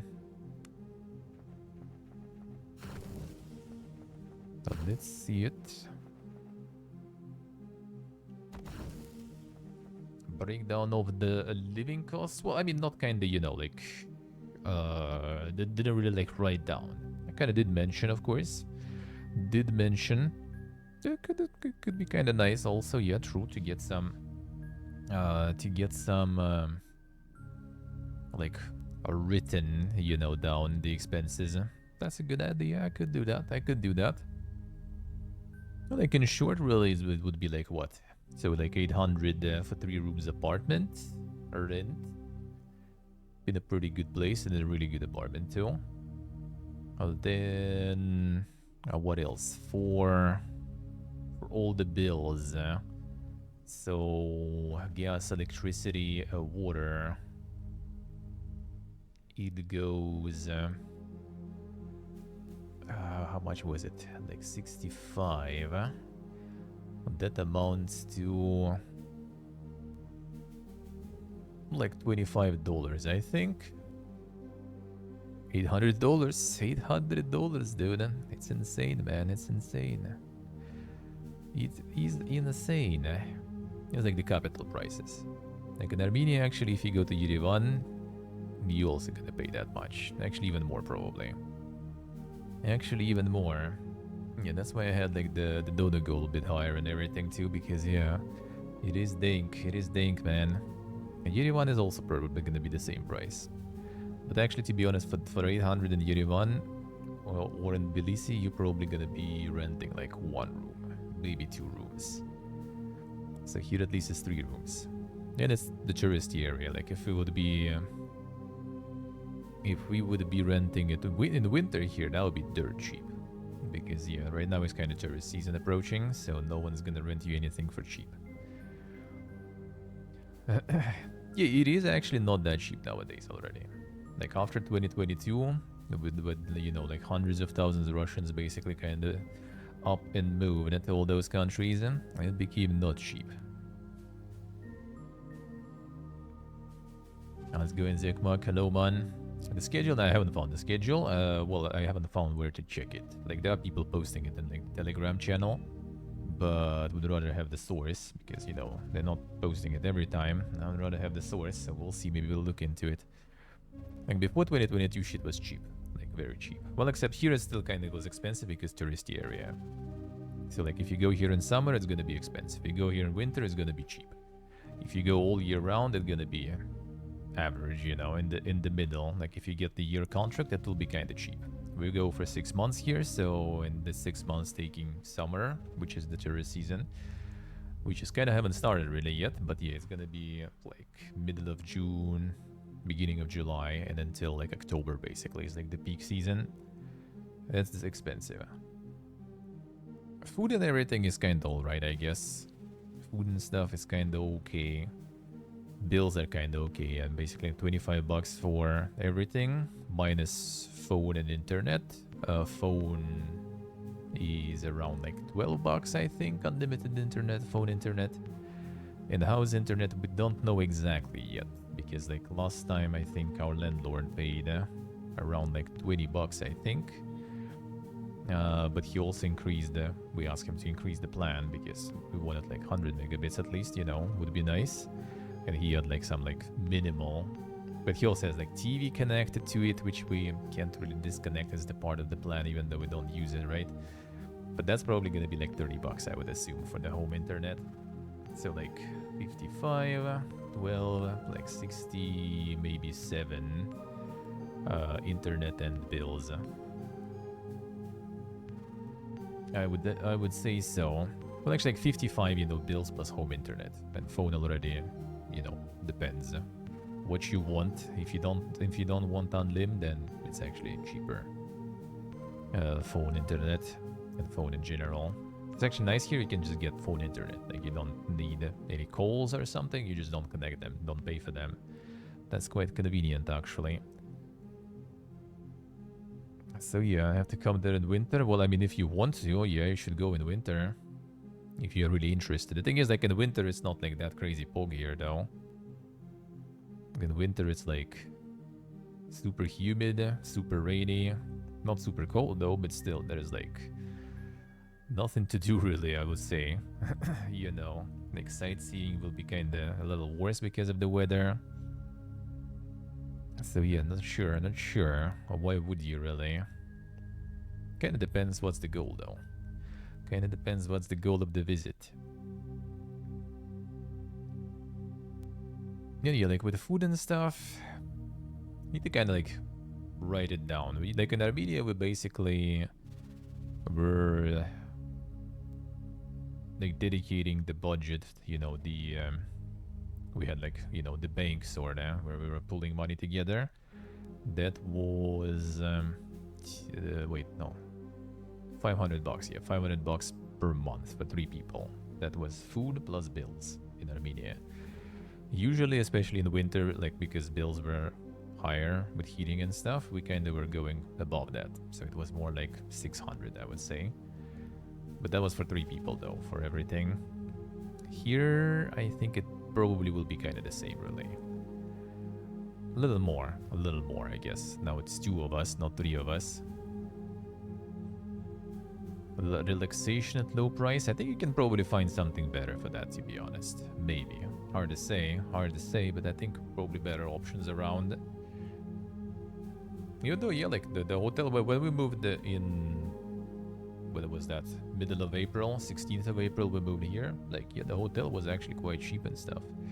The food is still the same price, though, I would say. But yeah, like here I need to kind of like count down the expenses that we have. In Armenia, we just kind of in the beginning of the month, I put my share in the bank, my friend puts the share in the bank, and we kind of know how much we're spending, sort of. Here for now is just kind of, we just arrived, so you know, we needed to buy like pots, for example, to cook stuff, because there was like no pot pretty much here. I feel like the landlord was kind of like very upset about the previous people who were renting, so they just kind of like removed a lot of things, really. Especially like, you know, the kitchen utensils. There's a lot of plates and everything and stuff, but like no pan, no pots. So we needed to buy like pans, pots, you know, this kind of stuff. So things you buy once and kind of forget about them. But yeah, it was quite a lot of expenses for moving in. Otherwise, like food is alright. The fast food and stuff, like for reference, for example, is kind of expensive though, like chain fast food. Like McDonald's, for example, KFC and stuff. Like some combo menus, if you have the app for like discounts and stuff, like some combo shit will be like $6 probably bucks, $6-7 for, you know, like some like burger, fries, and cola, for example. Most likely. But to be honest, for that price, you can just like go to like the local cafe and have some, like basically for that price in the local cafe, you can get giga meal, to be honest. For like $7, you can basically go get yourself like pretty big, you know, bowl of soup. Some of the soups are really good here, actually, like super nice. And hinkali for that amount, you can get almost 10 hinkali, which is like a huge dumplings. Like you're gonna be full after like soup already, probably. Like I'm like a big guy, but like, you know, like I eat a bowl of soup with like the local kind of cornbread thingy, and I'm kind of done already. I don't really want anything else much, to be honest. But yeah, some like local food and stuff, if you know the places and everything, is actually alrighty. It's actually alrighty in terms of food game. Yeah, like, I need to remember, that's actually a good point. I should just like record the price breakdown. The problem is like the prices are changing quite often, right? And they also really depend on like the current conversion rate. Like for example, in Armenia now in dollars everything is more expensive because Armenian currency got stronger. So now pretty much all the prices, if you convert them to dollars, will be, you know, less appealing, I guess, let's put it that way. And here I think it's kind of other way around, like the local currency gets weaker. So it kind of like gets better in comparison. That's a little kind of tricky. But yeah, the rundown is like, it's not really that cheap. Tell you that, man. But it depends, you can like min-max that. Some like smaller cities, for example, just kind of how we did in Armenia. Like in Yerevan, you would probably pay like around 600-700 for like one room. For 3 rooms, like for 3 rooms, my cousin was living in Tbilisi. It's pretty much the same price as Yerevan, most likely. Kind of similar amount of people moving there from Russia in 2022. Like she was paying $1,000 for 3 rooms. So Yerevan probably would be the same. And we went to Gyumri, which is like 2 hours away from Yerevan. And you still have like internet, fine. Everything fine. You have everything there, really. All the stores, a lot of food and stuff. all the same infrastructure, but we paid $400 for 3 rooms instead of like 1,000, for example. This is way better. We would do the same here, really, but like we kind of decided let's go here because kind of like vacation sort of, since the sea is here. So like the plan was to kind of, you know, just enjoy summer, go to the sea, swim, you know, sunbathe and everything, kind of like get a little touristic place for a change. Because next stop is also Uzbekistan. That's not exactly like super, not that kind of touristic. Like there is no sea or anything. It's gonna be more touristic in terms of like historical, I guess, places. Still cheaper though, supposedly though. Hopefully, at least food should be. That's gonna be the next stop already. So yeah, it's kind of not that cheap. Not that cheap for sure. Tell you that. But you can find like okay options though.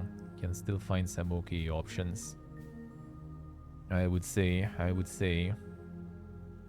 Yeah, it's really nice here. Like the infrastructure, everything, you know, like English, like speaking people and stuff. Is really like here is kind of more like three lingual already at this point. Like in Armenia, everyone was speaking Russian. Here is pretty much like you most likely will find at least like someone with English 100%, no problems, and yeah, like a lot of people here because most of the tourists are from Russia, so they also speak Russian too. So like communication here, when I was like buying SIM card, I usually by default here just trying to go like English when it's, you know, like some conversation that will be like linked here or something, but they always like switch themselves, to be honest, and just start with like the local greeting, and then they usually start themselves already speaking Russian. It's easier that way for them. But in some places they just like keep going English and like no problems. Very good. Very good.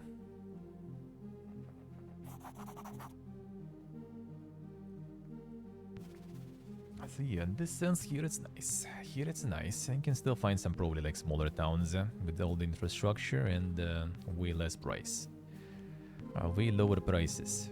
And the local products are really actually kind of cheap though, and pretty good too, I would say. Like the cheese is insane. A lot of food, especially with the cheese, is also really good and cheap. Well, relatively cheap, but kinda. Because still here it's tourist city, so even like, you know, like cafes and stuff are also kinda expensive-ish. You can find some cheap ones, like we found some reasonably priced ones with good quality. And for now they even like, I found that the menu from last year, they basically just like switch, you know, like as soon as the season comes, like in July or something, they just increase the price a little. Unique fruits?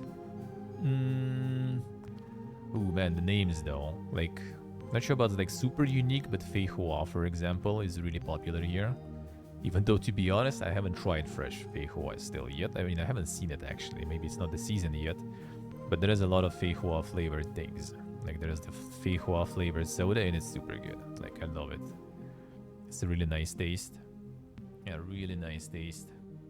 Kind of like tastes a little kind of, I don't know if you tried that, like the wild strawberry, you know, like the small one, the forest strawberry sort of, kind of tastes like it, like way like different than regular strawberry and like more powerful, I guess. And what else do you have here? A lot of dates. There are palms. They didn't have the yields yet though. It's kind of early, so I think most of them still imported from somewhere else, from Turkey and stuff. So we'll see. Prices, some stuff should be very stable. Yeah, I mean it's the port. Batumi is the port city. We have everything. Like we got like, there's the French supermarket, and that French supermarket we bought like, well, some French sauces, and we bought some like Greek barbecue sauce, for example. Actually, a really good one. That was really nice. A very nice sauce. Yeah, wild strawberries in the garden. My grandma made like, no, it's not even. It's like the grandma, I guess she had them. That was so good, man. They're like completely different taste compared to strawberries. Very nice. They have some like edible like flowers also that are part of some dishes.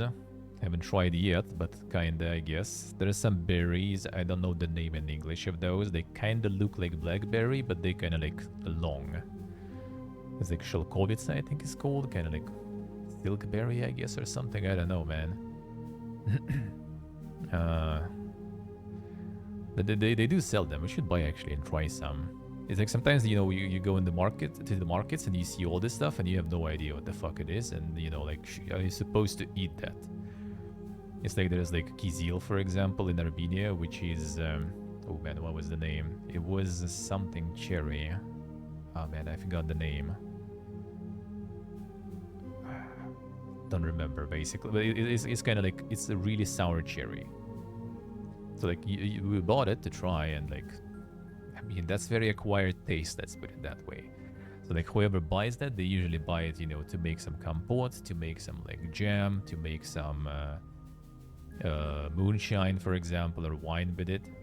So like, they usually like make stuff that they add some extra sugar to, because otherwise it's just really sour. So you buy it like this, and it's just, well, that's kind of like a waste, I guess, a little. But it was kind of okay. Acquired taste, but okay.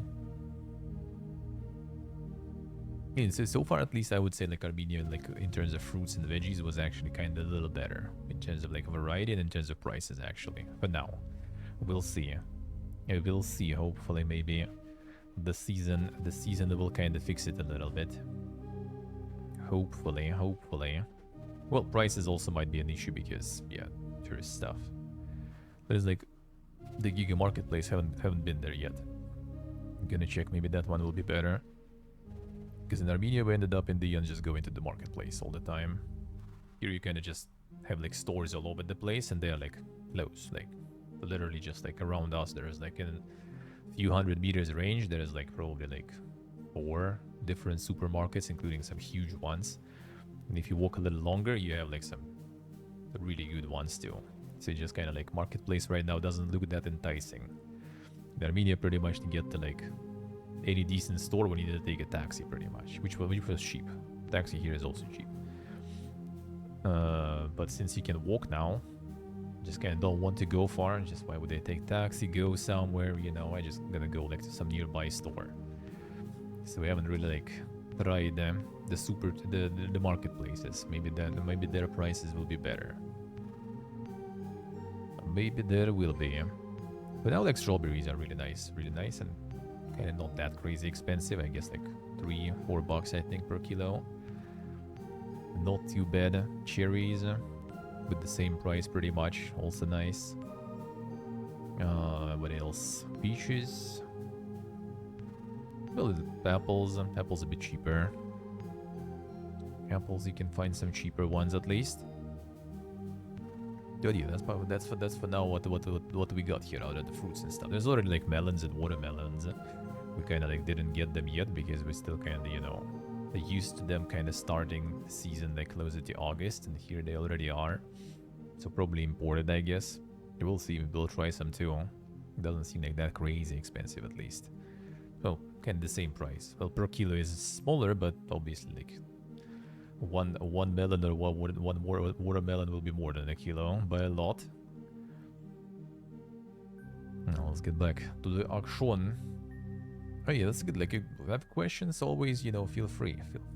I do be answering some in Discord too, but yeah, I'm always down to talk about all the Domain stuff. Absolutely. That is always interesting. Just sometimes you like the write down on the expenses. That's a good idea. Should then actually get that more in paper. Would be useful to count things down too in general. But just to visit, I would say it's nice though. Like, especially if you go a little off season. If you don't want to swim in the sea, right? If you're not like the beach type of tourist, then I would say like spring here will be really nice. Because it's already like kind of warm. Like rarely goes below 20, for example. Actually doesn't go way higher than 20 yet either. So it's quite comfortable, I would say. Except rains. Probability is quite high.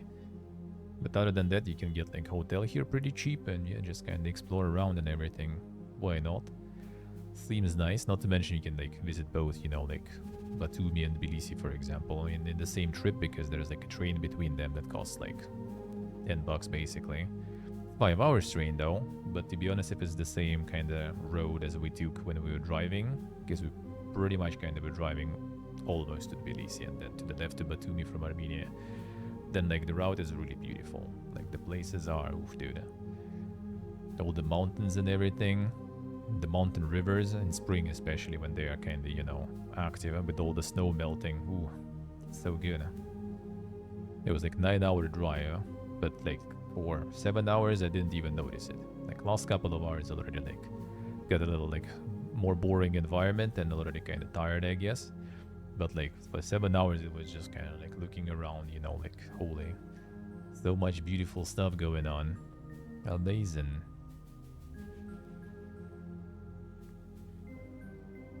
You enter the kitchen and a pair of scullions offer a hurried bow. It's all so much quieter, emptier and gloomier than you remember. Of course, old Magda is no longer where she used to be, sitting by the oven, kind, red-faced and tending a shank of lamb. Remember the matronly woman as she sat humming to herself, pouring fat over the roasting meat. Child, come here, will you? There was always a beacon of kindness in a childhood where such qualities were few and far between. Clasped you gently with her tubby and, have you eaten yet? Before you can answer, she produces a small bundle of treats from her apron and hands it to you. As soon as the son to the master at arms for the great house baron, you did not go wanting, materially at least. A lot of information. Well, I mean, yeah, I kind of get a lot of that. Get a lot of that traveling around. The looks at you with kind eyes as you pick at the bundle. He's here again, down in the cellar. He's not so good, child, and sleeping now, but it would be best if you got him to bed before his men see him like this again. The knot in your stomach is as real now as it was when you were 12. Go get him. Don't worry, he won't make a fuss. He just needs time. You know, Biaga, deep wounds take a long while to heal. The woman turned back to her meat and resumed her mindering humming. The sound of a man clearing his throat snaps you back out of your menacing. May I help you, my lord? The man in the chef's outfit offers an hoarse voice. I will see about that, bro. Maybe you can. Okay, this way we craft. Chef offers a short bow and a tired but sincere smile. Chef Armand and my humble kitchen is at your disposal, my lord. Sadly, I was told of your arrival only minutes ago, and my oven must be fired up again. I must be famished. Indeed I am. Suggested as thusly, whilst I stoke the fire, you run down in the pantry and fetch some cured ham and cheddar cheese. We'll then teach you how to cook my renowned melted cheese sandwich, and you shall never want for an evening meal for as long as you live. Splendid, and pantry is west of the wine cellar, and the cheese is kept in the northernmost room. Return when you have the cured ham and cheddar, and I shall provide bread and instructions. Venture forth in the underworld. To fetch him a bottle of brandy. I think this guy not gonna be happy about it. All the way over the cellar is, so fine, sure. We just get the brandy. I don't think they need to really know. No. The bottles litter the floor of this room. You chuckle to yourself as you imagine the kitchen staff and their wine tasting sessions. No doubt much revelry has taken place here. Then a cool gust of air from the passage to the north. The wine cellar lies that way and you can almost hear faint sobbing. Ghosts, no doubt. Okay. The lantern.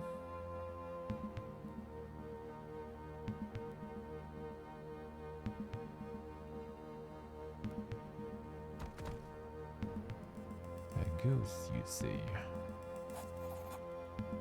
Gripped by a long hidden memory upon entering this part of the cellar, they sealed it away, but in so doing preserved its string, and now it demands freedom.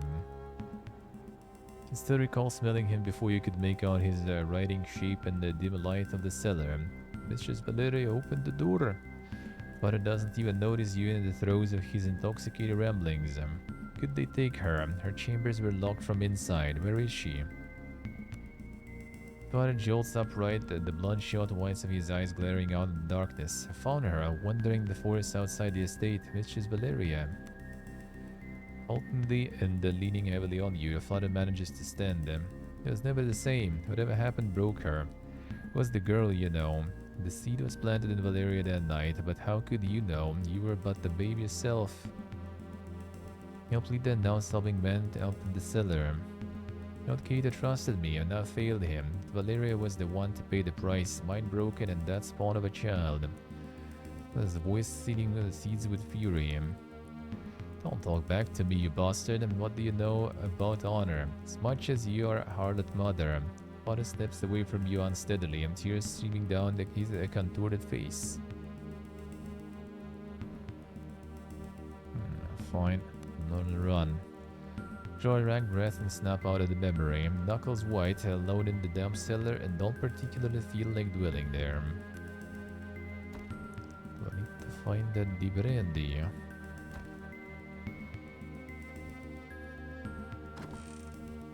That's the brandy.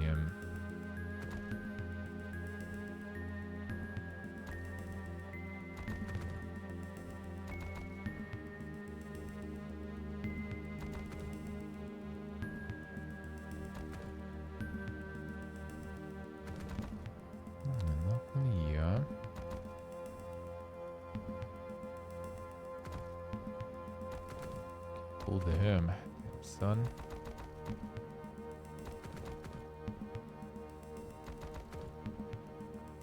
The cheese is there then. We can find something else too. Did not highlight the ham, so the other stuff we also can find. No?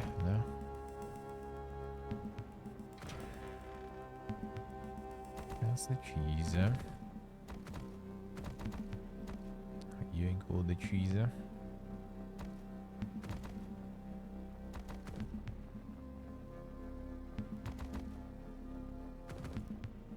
Nothing else.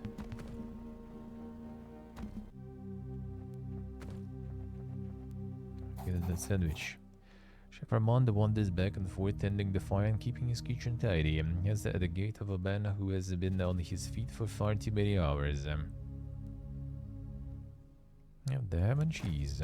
Perfect. First of all, here's some bread. And now the cauldron is quite empty and just warm enough for you to use. Remember, you need both the bread, ham and cheese to make the perfect sandwich. Go and give it a try and bring me the result. I shall see if you have it in you.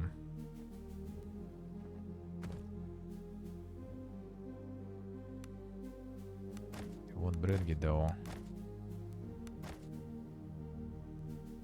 We got a couple still.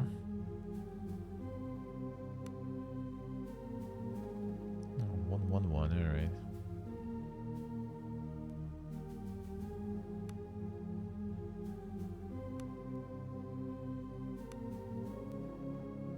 Got him. Frozen sandwich for inspection. Off the scent of the grilled sandwich towards his nose. I crusted the bread, the softness of the cheese, the savoriness of the ham. Perfection. I shall indeed never again go hungry in the night. Alright, sure. Got you the brandy, brother.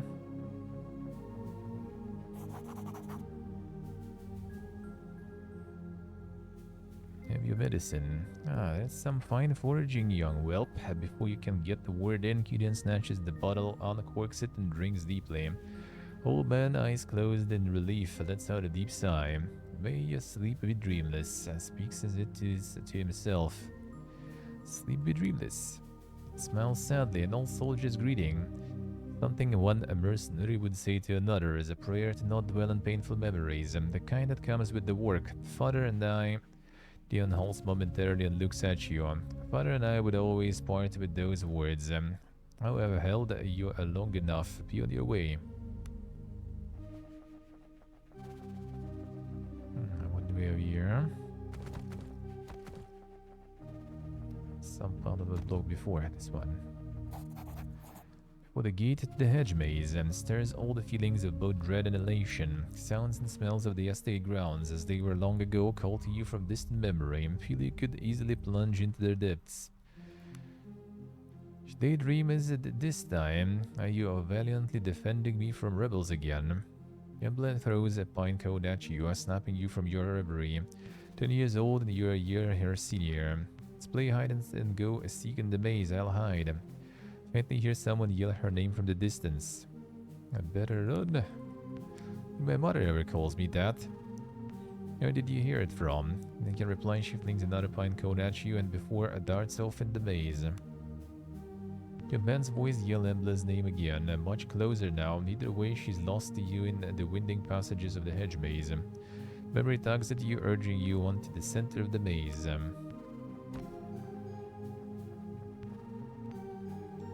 for the maze.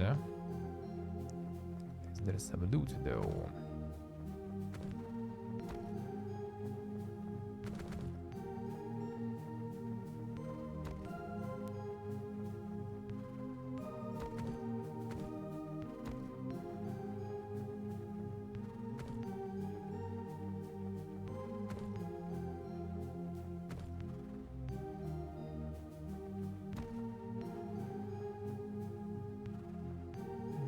Like already the final part of it.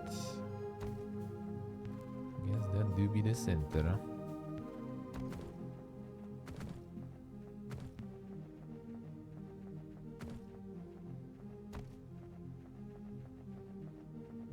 Nothing here.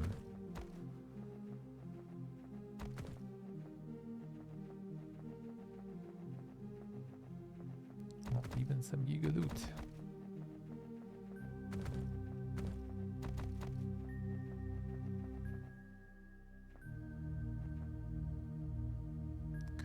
Lost? Sure.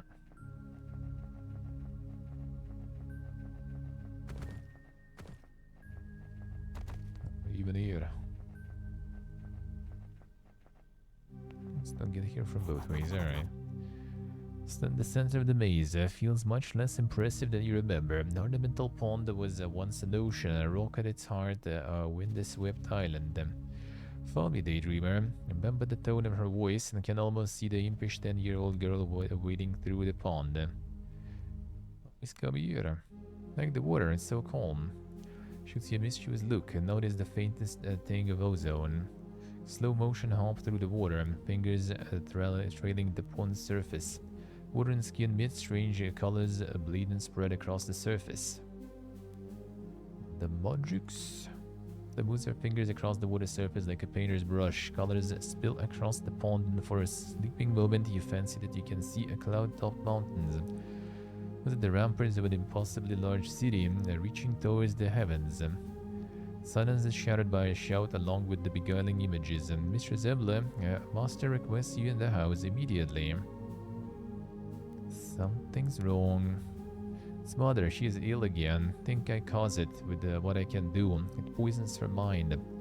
How long until mother isn't mother, or until father isn't lord, or your father isn't master at arms? How long will any of it last? You're talking like this. You feel like everything is a lie, like there is a veil that covers everything, but in some parts it's thin enough to see through.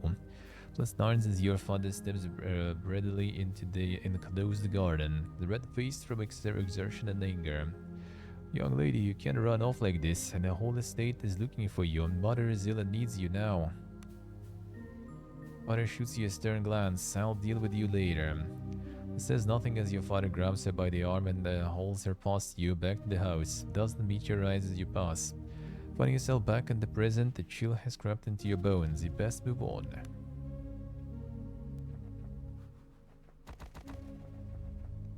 Oh, nothing here.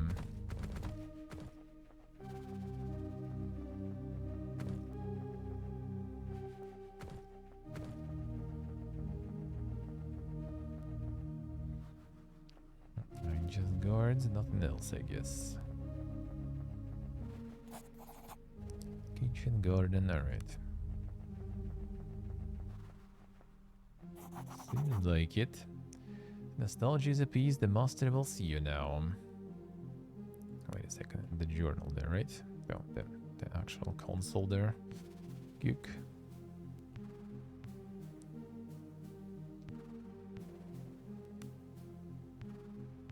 Okay, these we got, alright. Seems like. Let's go. Well, if it pleases you, the master is in his office just ahead. Note, once you meet with the master, things may move quickly and you may not have another chance to walk the grounds. Alright, sure. Suppose you do, but I'll escort you nonetheless. Flicker of a smile plays across her face and she beckons for you to lead the way. Let's see, joining the group there.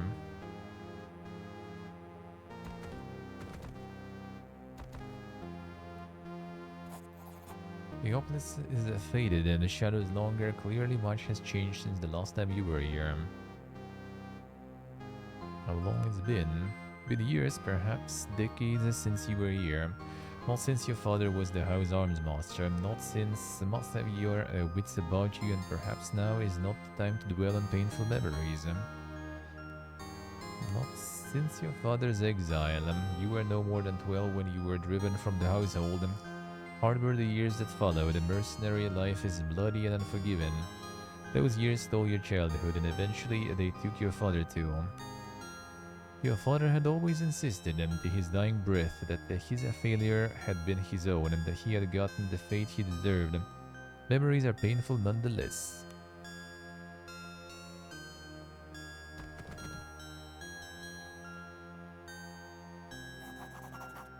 Flanking the doorway are two marble statues. Craftsmanship is stunning, but the sight of the two women depicting fills you with sadness. One you recognize immediately, Valeria Baron, the mistress of the house. Remember her as a grey ghost, absent and unwell. The other statue depicts the girl you once knew so well, Nembla Baron, a daughter of the house, and now a woman grown strong and clear-eyed. Her likeness has none of her mother's cowed timidness. Mistress Valeria these days. Mistress is vacationing in the countryside, Alira answers curtly. And what of them, blah? Lights flicker ever so slightly. We should hasten to Master Baron. He's long been impatient to see you. So that's the girl we were looking for.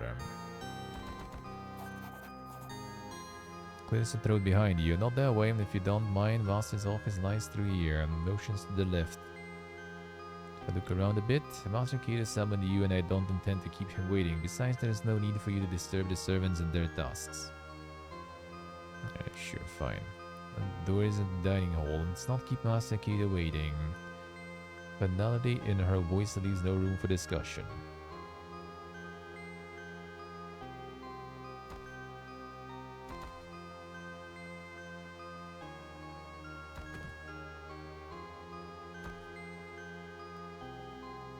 Stop there. We meant to probably. Peter Baron sits tall in the tasteful but modest reception room and looks less imposing than you remember, and with a few more crow's feet. Nonetheless, he has lost none of his composure or air of casual authority. Take a seat across a formidable desk from him. This study, like the rest of the villa, is half-lit, giving him a rose cast to its opulence. The older man's face greases with a tired but genuine smile, which momentarily lifts some of the room's oppressive mood. It's a mercy to see you again, your own man and in your prime, Peter says before a frown consumes his smile. Just a shame our reunion is overshadowed by the fates of those we love, but perhaps together we can yet improve our collective circumstances. He summoned me. Embla is missing. His voice quivers momentarily, betraying his stoic features. I beg of you, PP again, help me find my daughter, help her return home where she belongs. Avoid me?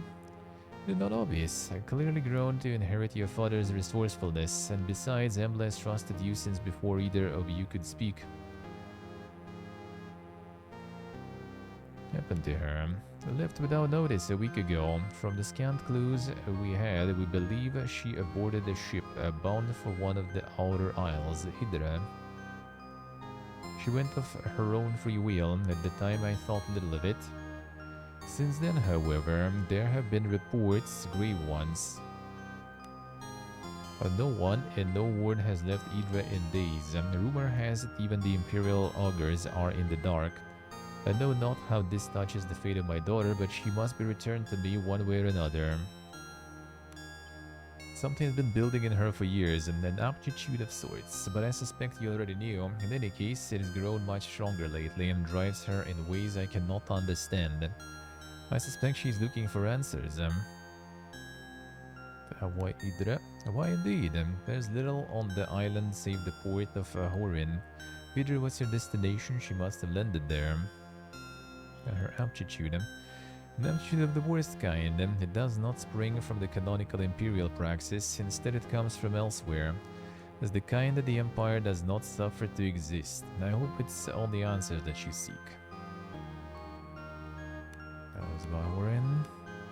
An old imperial port and home to a few hundred whalers, traders and the occasional smuggler. We can only speculate as to what drew her there, but it's our only lead. How can I help her? Our mercenaries travel to Idra and begin your search in the port of Horin. From there, I trust you to do what needs to be done. Spare no cost, just bring back my daughter. Mercenaries. Yes, if nothing else, the port will be dangerous enough. That is why I have summoned Roland Greyeye to be a crude but effective sellsword that I've made good use of before. He shall accompany you on this task. Roland. The man is a grizzled veteran. He may have slowed with age, but his experience and reliability more than make up for it. Also much respected by similar men, and so will be instrumental in hiring a reliable crew. Sure. Shows you his upturned palms beseeching. I know this thing I ask of you is fraught with danger, but this is your chance at improving your fortune, materially and in honor. What say you?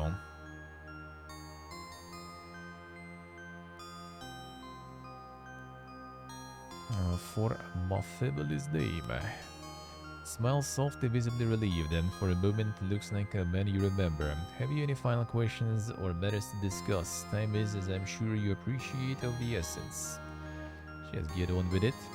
Stands with poorly concealed effort, and Vicky again. Stand and meet his gaze. Return her to me. There is no other outcome of this affair. Shake his hand and leave. And then, yeah, then we get back there. 2 weeks ahead. There we are.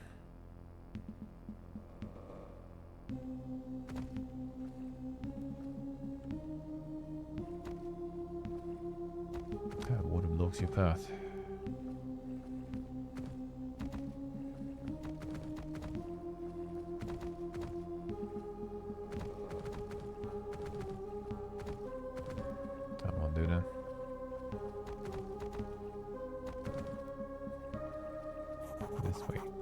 Slowly drag yourself from the cold water onto the relative safety of solid rock. Try and fail to stagger forwards. The exhaustion washes over you in a great black wave. Oblivion takes you before you hit the rocky ground. A group of dots, awoken by the cacophonous cries of gulls circling you. Body is a massive pain and exhaustion covered in 1,000 cuts and scrapes. The large white birds gather around you in eager anticipation. How a magnificent feast your bloated corpse would make. Not today. Minutes or perhaps hours pass as you lay unmoving, trying desperately to will some warmth back into your body. Finally, you manage to force your eyes open. By some miracle, you are not only alive, but you find yourself on the shores of the cursed island of Idra. Strewn around you is the wreckage of the Zephyr. You see no other survivors. At least you find equipment and companions. Soon you may have cheated death in vain. Character is critically injured, and this means you have taken enough damage to reduce both your vitality and wounds. Green bar under your character's portrait represents your vitality score. Vitality is a buffer to your wounds, and as long as you have vitality left, you won't take serious wound damage. Vitality is easily lost and easily regained. Potions and healing magic restores vitality even during combat. Second purple bar represents your wounds. Losing wounds is much more serious than losing vitality. Reaching wounds means your character falls unconscious, reaching 0 wounds. Wounds can also only be recovered by resting or leveling up. Let's see. Now you take wound damage, you gain an injury condition as indicated by the icon on the portrait. Injuries confer serious penalties to your character and can only be removed by resting. Body full of injured body members as its combat effectiveness severely reduced. Making camp and resting is the surest way to restore an injured character. Note that resting is not possible in every location, so plan accordingly. Also rest at inns when you find them. Let's see.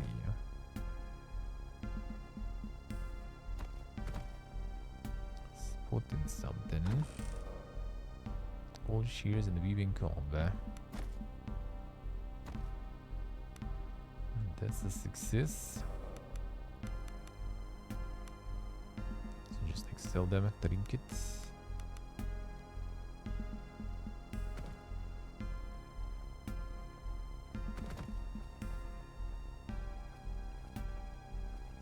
Find something else here.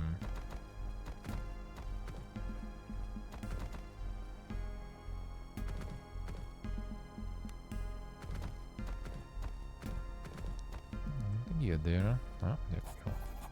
Oh, waiting out a freezing surf, you lose your footing on the slick stones and fall heavily to the ground. Sudden blur and movement in the corner of your eye, and as you frantically try to get your feet, you slip again.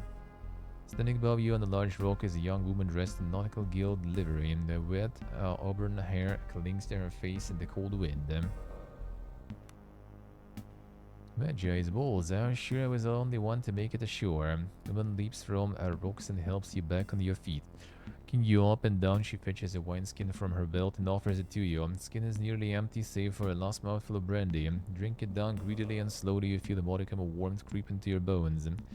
Recognize the young woman's face now, she must have served on the Zephyr. Your name? Katiana's my name. The crew calls me Kat, or rather they did, I suppose. She looks up and down the beach with a furrowed brow.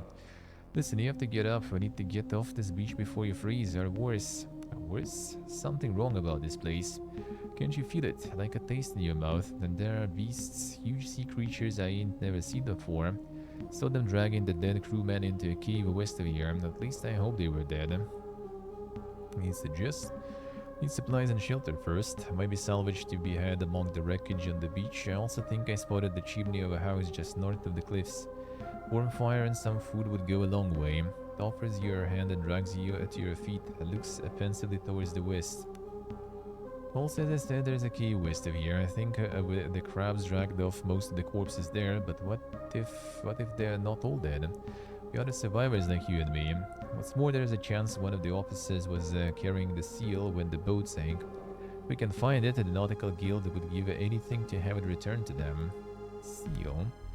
Captain Seal. It's a medallion of sorts that is carried on every guild vessel.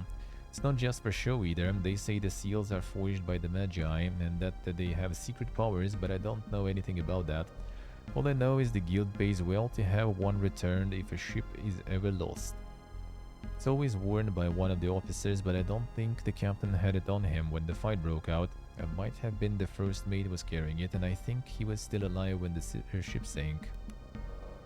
So I would say that cave to the west is where we should start looking. Ready to go?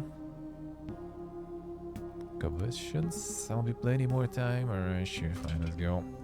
Good, I found this bow in a cargo crate. Best find your weapon too as soon as possible. Suspect will need it before long. Here you begin to move off the beach and towards whatever darkness dwells in the island's interior. And no, first we need to salvage stuff. Or like find stuff, I guess. Alright, prepare good reaches level 2+5 vitality. Overcome with a sense of purpose. A path ahead will undoubtedly be difficult, but he is certain it is the one you are supposed to take. 3 points. Let's see.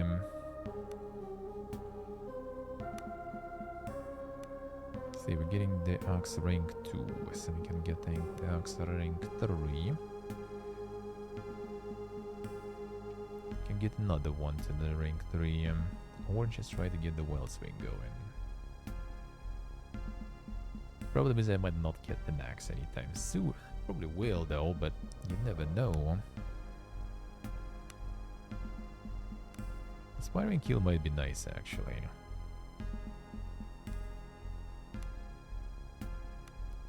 It buffs all the allies too. But lesser haste plus 3 movement is really good. Seems kinda alright, I guess. And until level 5, not gonna get anything else anyway. Charge, increase vitality.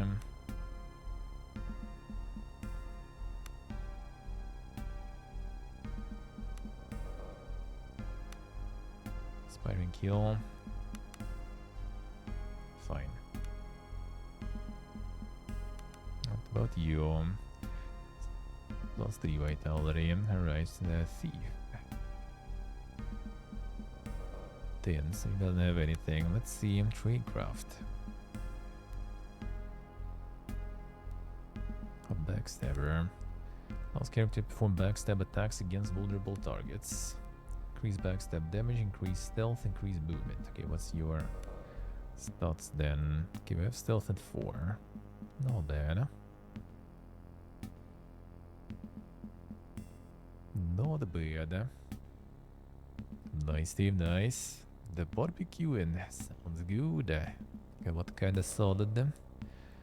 Kind of salad,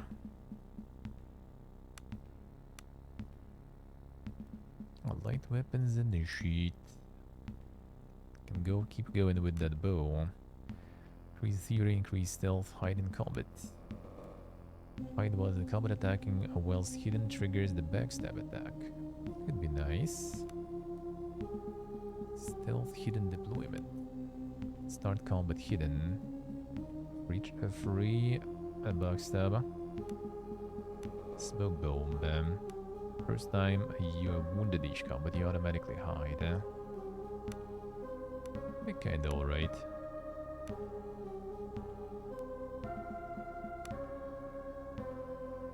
So crit accuracy and precise strike.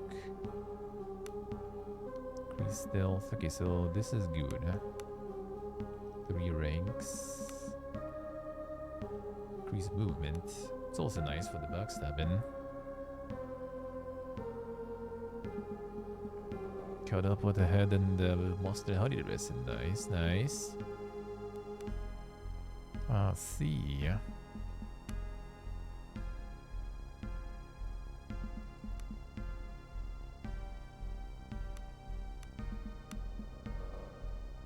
Increasing the backstab damage and hide in combat seems kinda like a good one.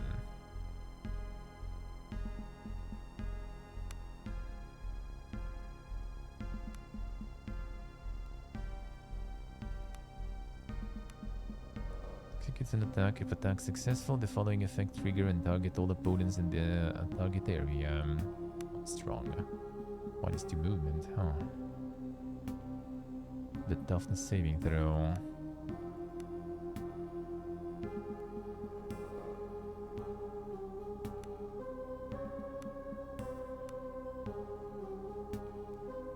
It's a 3.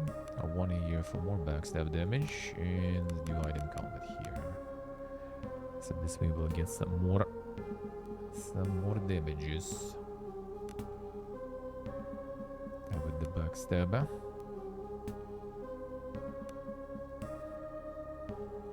So she's for stealth, we are for diplomacy stuff.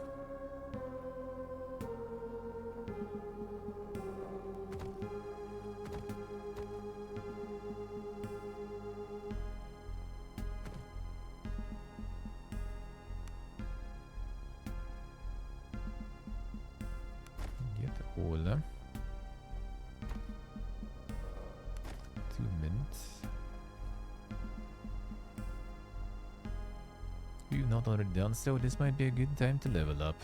When cross on the character portrait indicates your character. Yeah, sure. I'm not so sure which way we should probably go. Okay, this way goes there.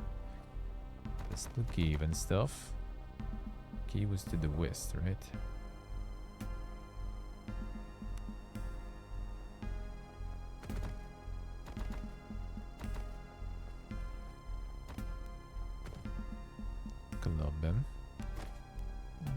Something. A wooden door.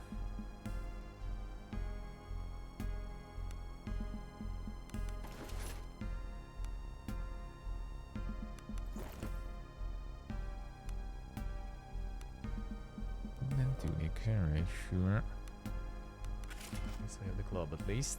There's something. Check everything for the axe though.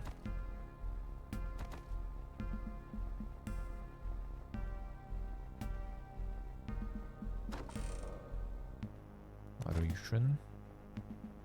That's I guess for camping. You can climb athletics challenge. Then there should be no problems.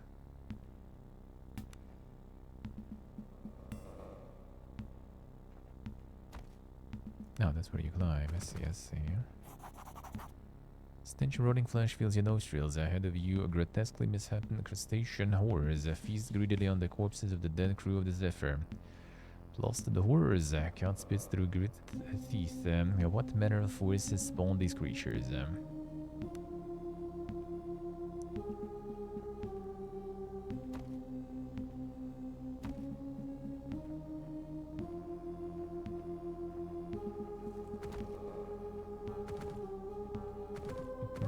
Okay, Yugs. You walking, talking hello. How we doing, man?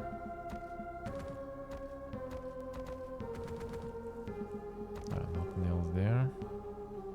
Okay, so the cave is right there. I wonder if can shoot that I can run out of ammo, out of arrows. Because I don't really have much. Okay, can we climb this? Athletics 10. There should be no problems for us. Oh shit, another cave.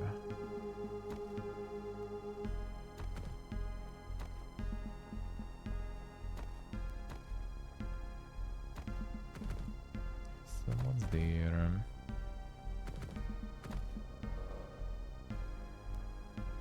This seems like already some place we'll need to go.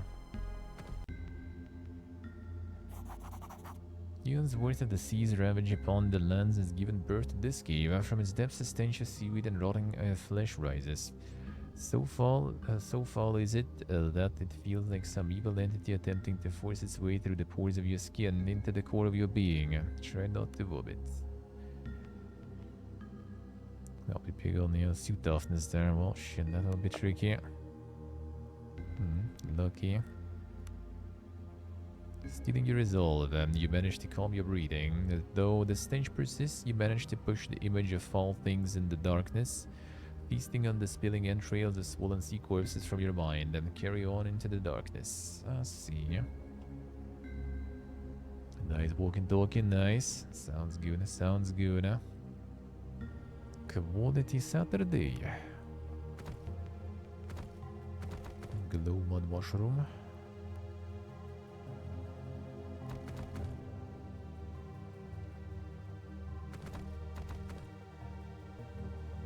I wonder if it's the same cave, huh?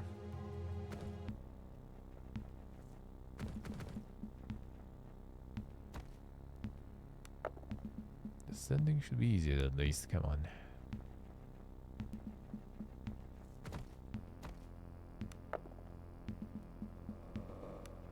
The closey one. Wait.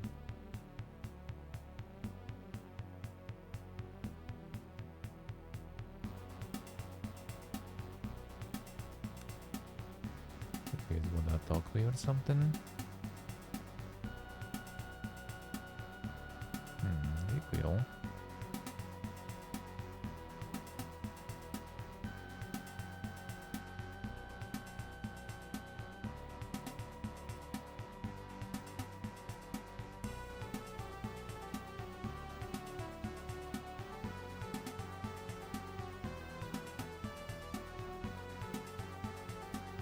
Let's see with the hold action.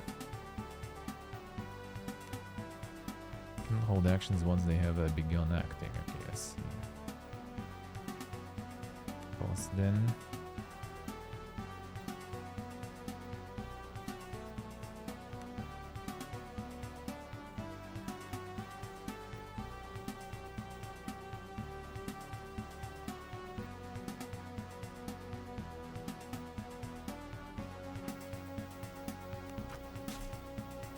Son, actually can hit.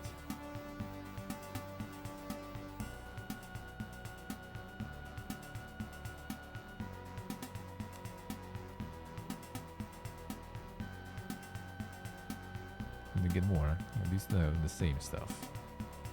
Oh yeah, hold action until the end of turn, I see. So I'm just waiting for them to like move and stuff. Gotta move a little bit and defend. Get the next turn. On this, unlucky.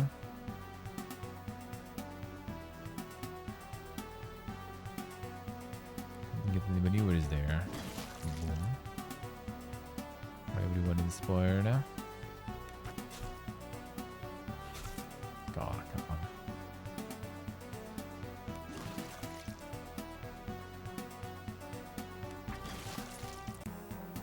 Nice. Destroyed them Karaboza. Shooting and Puraro. It didn't really seem like she was using autos really. I will get to that cave. We have some stuff to loot here, I guess. Gotta survive that beating. You can jump down here. Probably. You're watching during the beating. The MLG skills.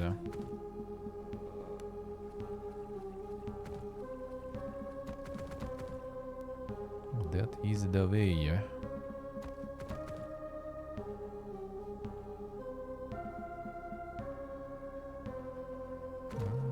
Do we need the key first then?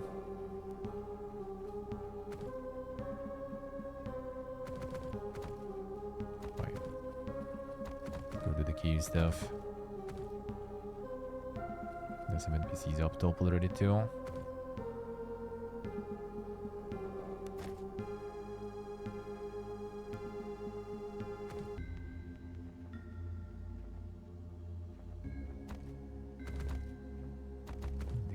Child, Wait, the name for the mushroom. Wait, was that it? No. Come on, please.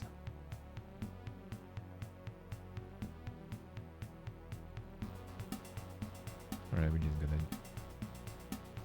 deal with them here.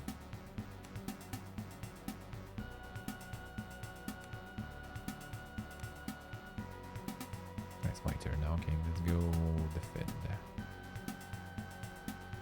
Another option is to wait until the end of the turn. I'll go defend.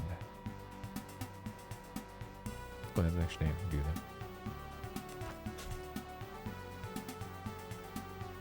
There's a bigger problem there.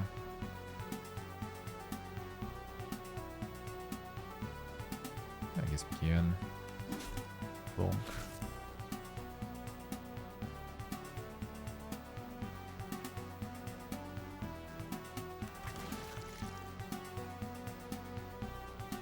This one I'm gonna finish and get this inspiration. Ooh, that's bad. Huh? So he actually goes like this.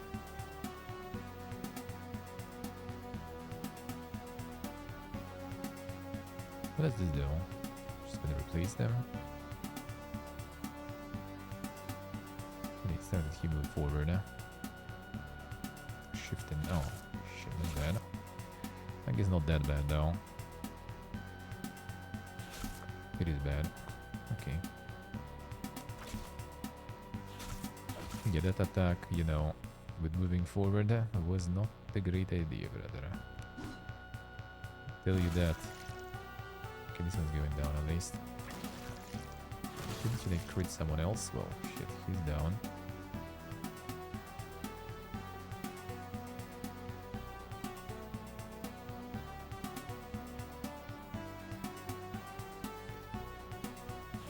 Okay, disengage takes a turn. Let's see. Not fire melee. They have something else? You do.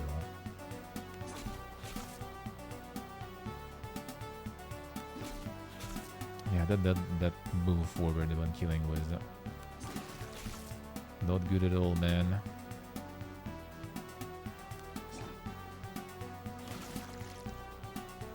Alright, I'm gonna win this. I'll try to run. Heal up. Okay, disengage is gonna eat all the stuff probably. Good. They have potions, but well, actually, do I even? Come on. You should stay like a little deeper in this tunnel here. On the preparation. Lossy, sure. I did save here, nice, alright. Okay, so yeah, when he kills stuff, he steps forward. Then taking the beating from all of them. That's not very nice. Yeah, we need to stay like as far as possible. Kill 1, move in this place. Kill 2, move in this place. 3 in his place, and then 4th one we already don't care, so that should be good. Unlucky.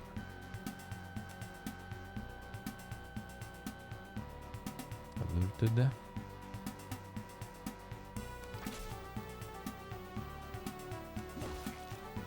Panicked. Good. Oh yeah, you run, dude. You run. Get the backstab. Ah, because I was panicking. Nice, easy. I was like, kind of like noticing and stuff too. Yeah. Didn't really notice me that well, dude. Then the backstab farming. Let's go. But did you know, like targets those who like unaware? That's good. Just farming the backstabs there. This guy's like getting the backstab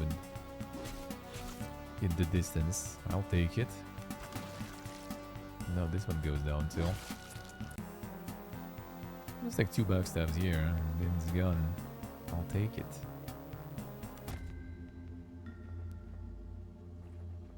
You just destroy them. That's good. That backstab decision was nice. 5 versus 10. Easy life.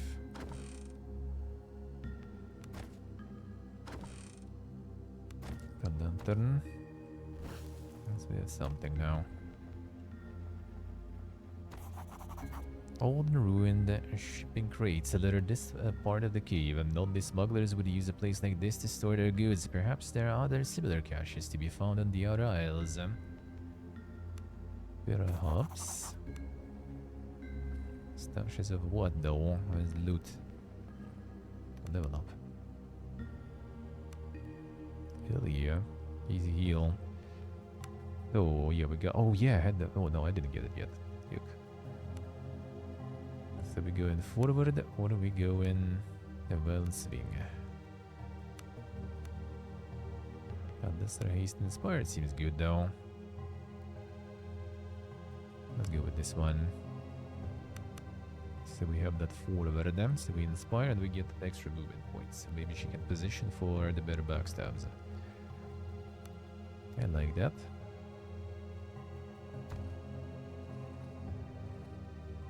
Traffic stealth actually here. Let's quick save too. Now we game in. Large misshapen crabs emerge from the water all around you, and intentionally or not, the seemingly mindless beasts have laid an ambush for you. Come on, guys. I'll see, but now we're gonna be getting the backstabs here.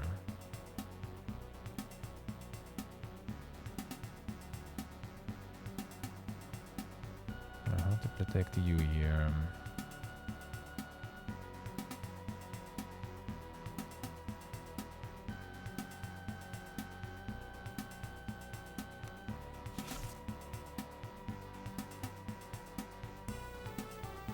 Go with maneuvers now. Forward that worth it? I don't think it is right now, since we're not really moving.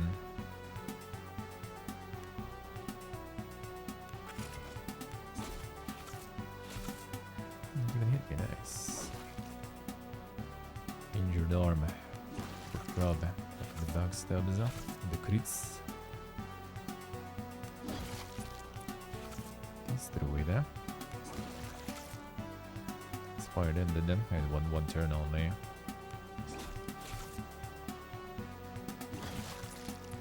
Got him. bow. Hell yeah. Nice.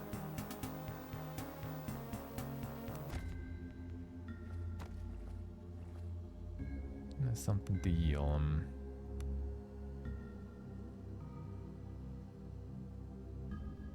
Attunement tonic. Restores attunement.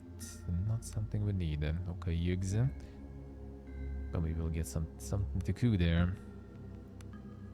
Poor started later. The Lederman. Soak. Soak is a measure of damage absorption. Confirmed by armor. Some creatures also have natural soak due to thick hides. For every physical attacks scored on the character, the damage is reduced by a random amount ranging from 0 to the character's combined soak. Let's see. Ink. Encumbrance, alright. Bravo's outfit.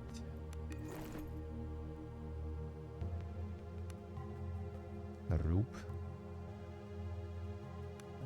Cave child.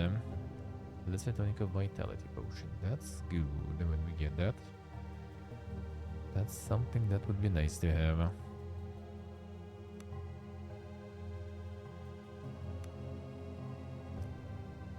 The toy.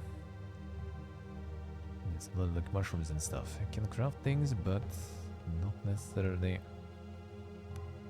heal, I guess, right now. Yeah, the lantern there.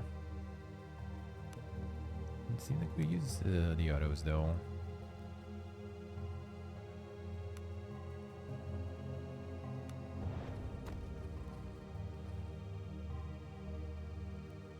Someone here.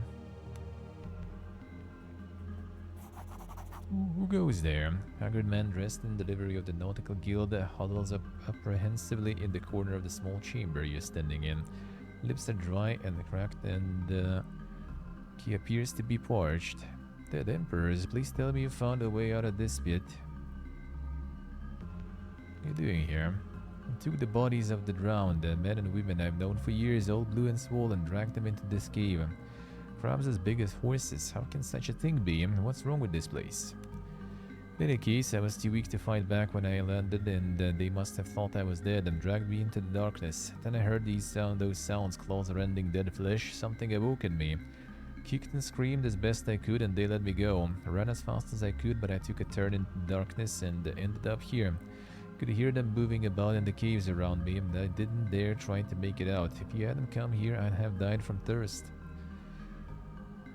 Sure. The way out's clear. Thank you so much. I'll live to see another day. By the golden dead, I'll be amending my wicked ways if I make it out of here. No more dice and whoring.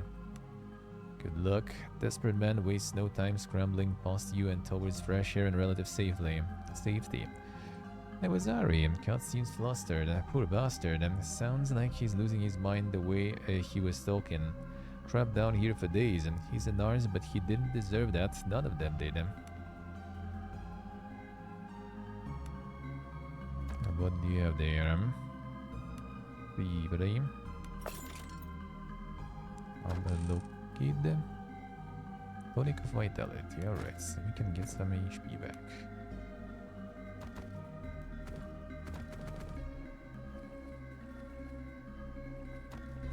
Back to stealth, please.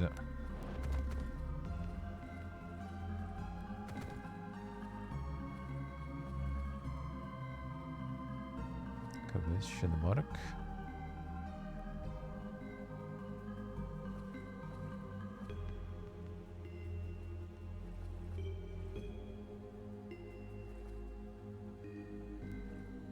Why we attack from here?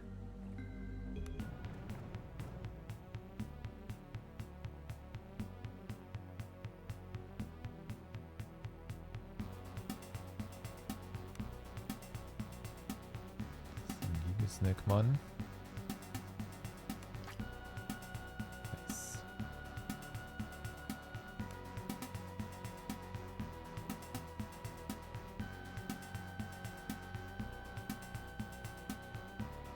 What if you still not notice the alert the one you can hit for shit though? they know?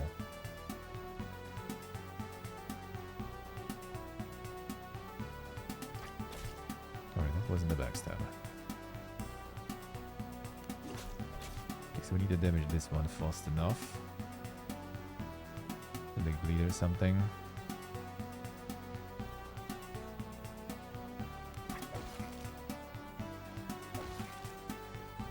Seems like it.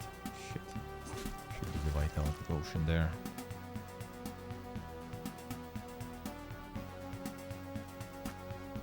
Nice. There's one already going in circle. Oh, come on, dude. Alright, that was a bit ballsy, I guess.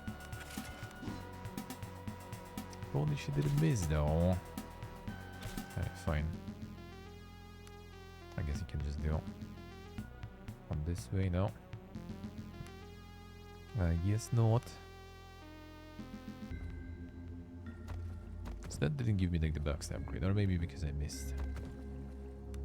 I was in stealth and thinking I will be able to sneak attack some. Okay, find potions.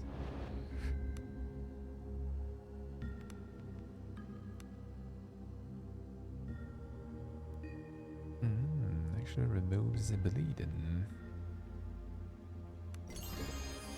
I'll keep one. We'll get the bleed to remove, huh?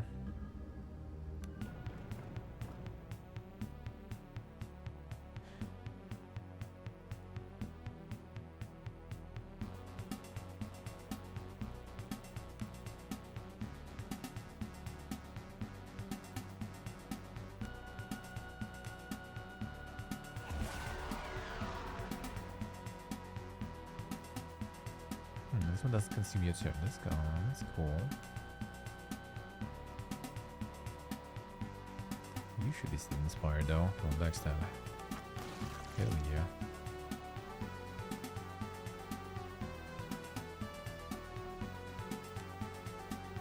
That works. This one's still instilled though. Huh. About backstab maybe here though. No backstab. That's still good damage though. Oh, you'll go there. I think he oh wait, I think he's not noticed yet. So they'll go in circle because we don't see him, he was in stealth still.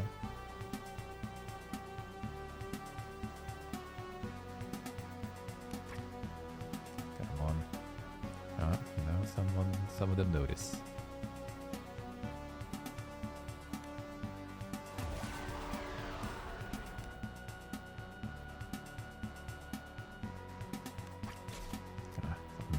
Still some backstabs, I guess not. And the bleed, and some other shit there.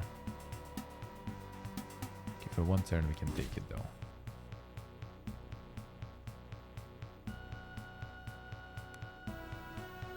Oh yeah, I had the combat hide actually, that will be the backstabber.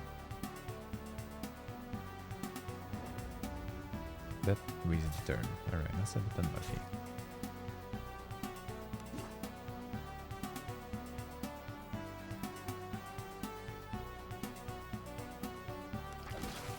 But that's good damage now.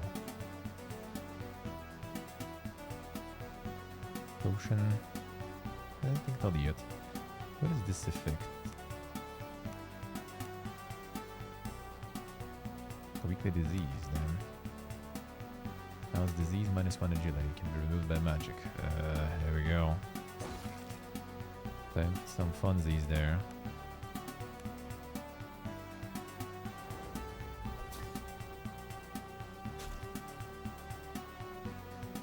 Bleed though, come on.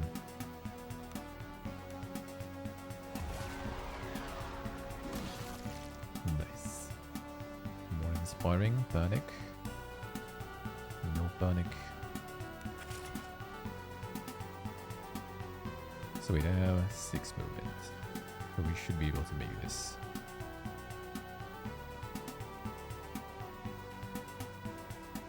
Bonk. I'm still backstabber. Nice XP. I need to deal with the disease though.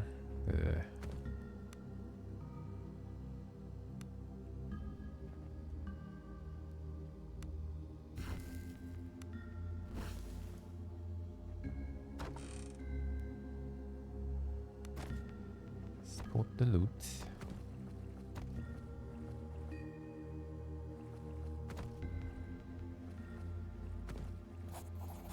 Strangely haunting piping can be heard from the caves ahead. I'm sure it must be the wind. But again, it rises and falls with an eerie sense of musicality that does nothing to set your mind at ease.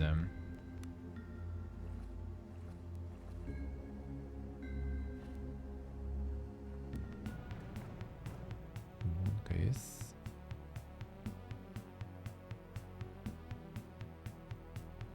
Bolt chest.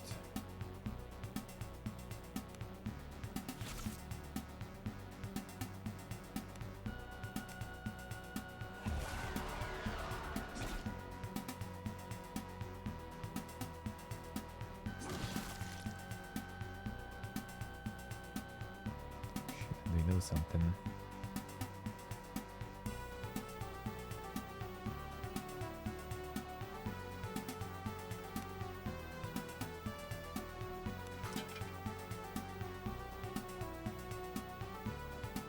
Who of you is clueless? That's not the backstab, but I'll take it.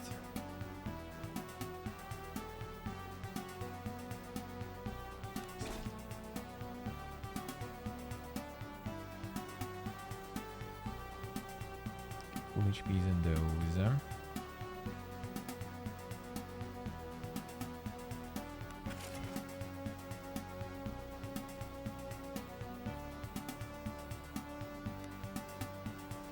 Can reach. Dude, come on, alright, fine.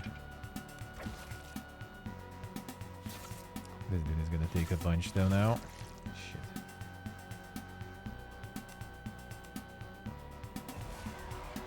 Well, we might get some good kills with Inspire. Somebody get inspired.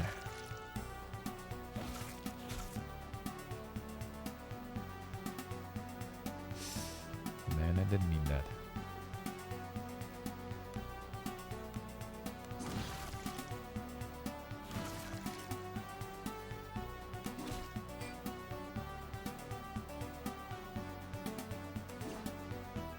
Nice hit. Okay, this one's panicking, good.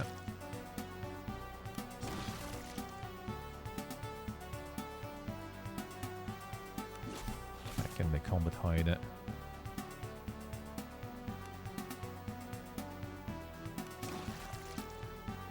Without keeping the turn. Oh yeah, without having the charge. Ooh, actually, forward plus the charge bonus. That actually is probably pretty good. That seems like a good place to camp indeed.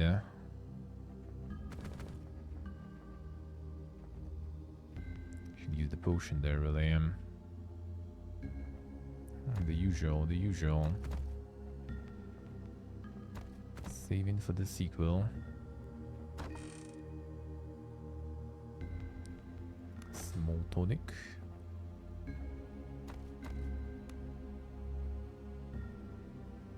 That was the one I... That the exit at the top, right? Yeah, I've been there. To talk with that guy actually, but first let's see what's up here.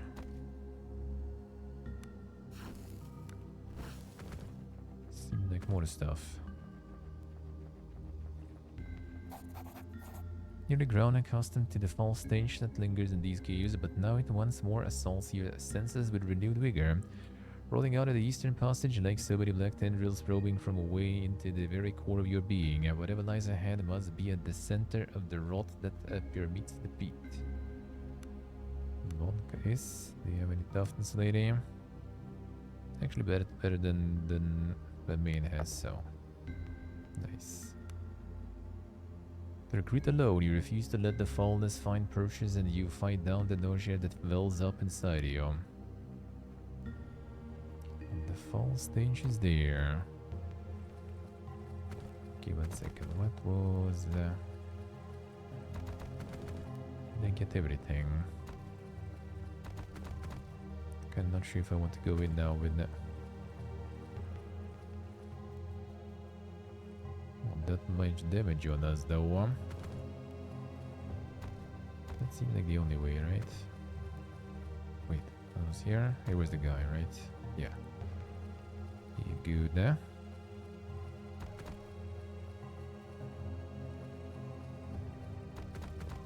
Let's go outside. Talk with the dude there. Then see what's in this corner.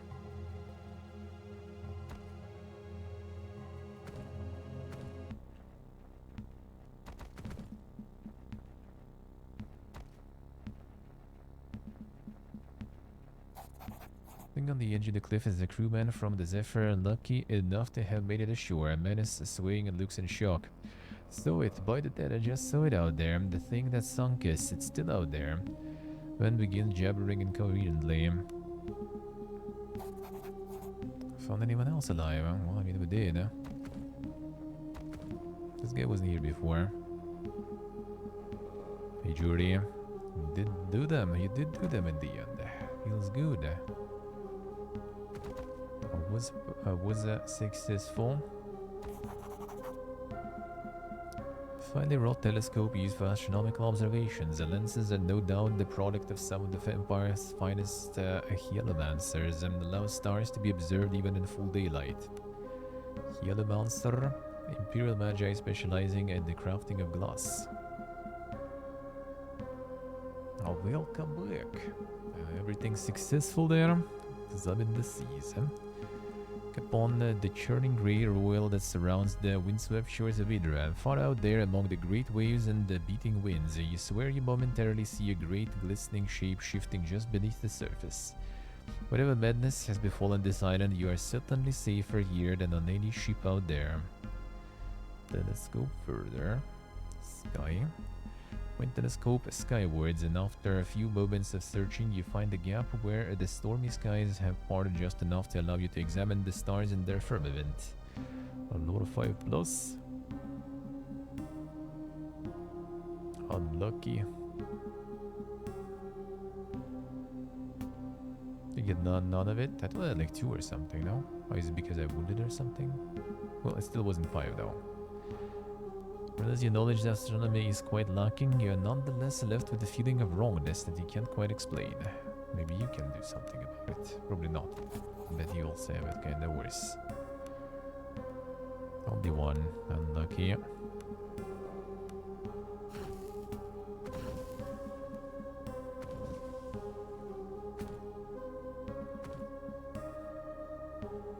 Summations journal. What can we do with the journal?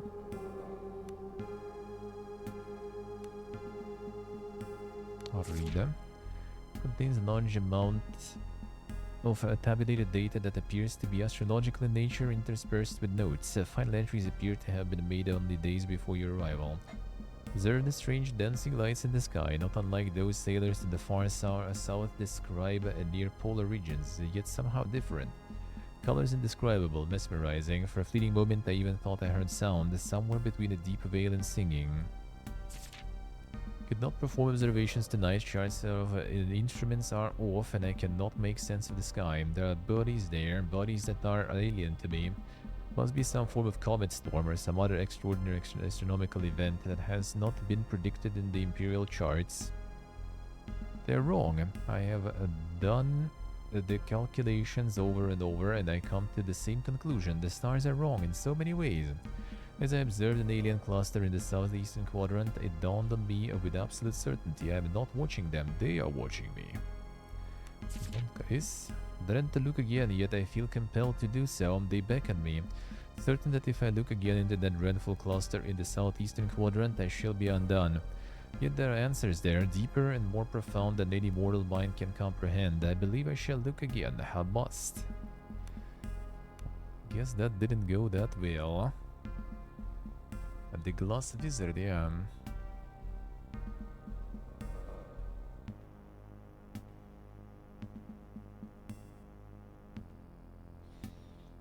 I see Jordy, I see. They're doing the kids' school project. Shaken by SMH. Kid will never learn.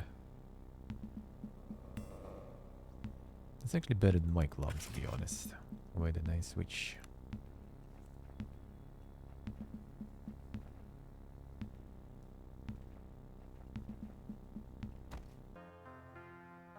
Camp screen. Use it to feed the party and select camp activities for the party members before resting. Let's see. A game always auto-saves when you make camp. Fully recover from injuries, party members must be well fed, and normally 10 points of food is required per party member to recover 100%. Food from inventory, other food by double-clicking it. Note that prepared meals add a lot more food per item than raw ingredients. Seek out crafting stations to craft meals from raw ingredients. You also need to select camp activities for your party members. These provide bonuses based on your character's skills. You only have the rations though. So 1 ration for 10. Can we cook stuff here? I'm pretty sure we could maybe make something. I guess not on the bonfire. Unlucky.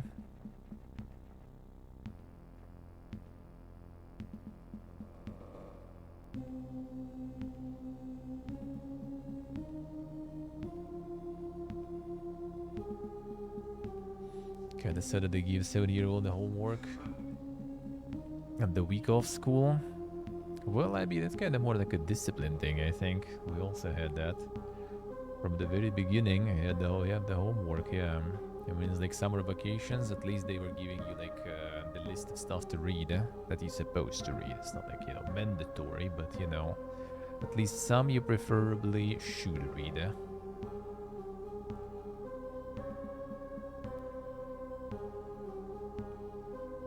Alright, rest up then, I guess.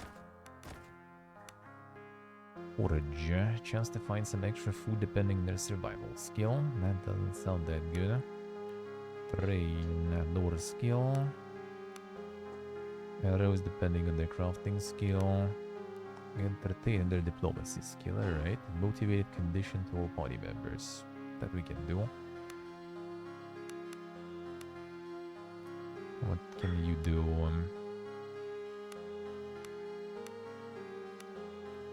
Crafting, diplomacy, lore, survival. Let's see what you have there.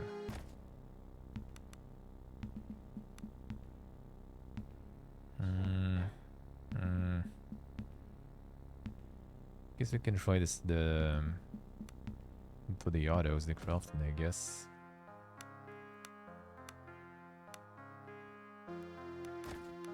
But we'll get some autos that way.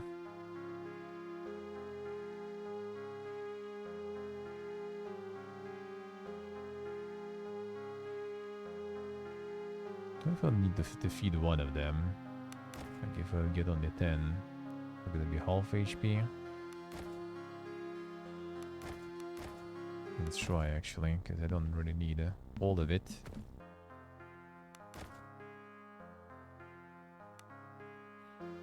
Okay. Yeah, half HP. Alright, let's see. Failed to fletch. Unlucky. 8 hours and recovered partially. Yes, we will need all the food. Come on. Half HP doesn't sound that booger. We need the full rest.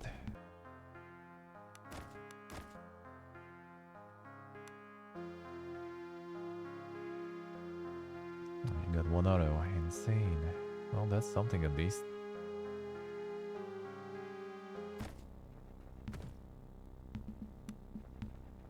Return. See what's in that part of the cave. Come on.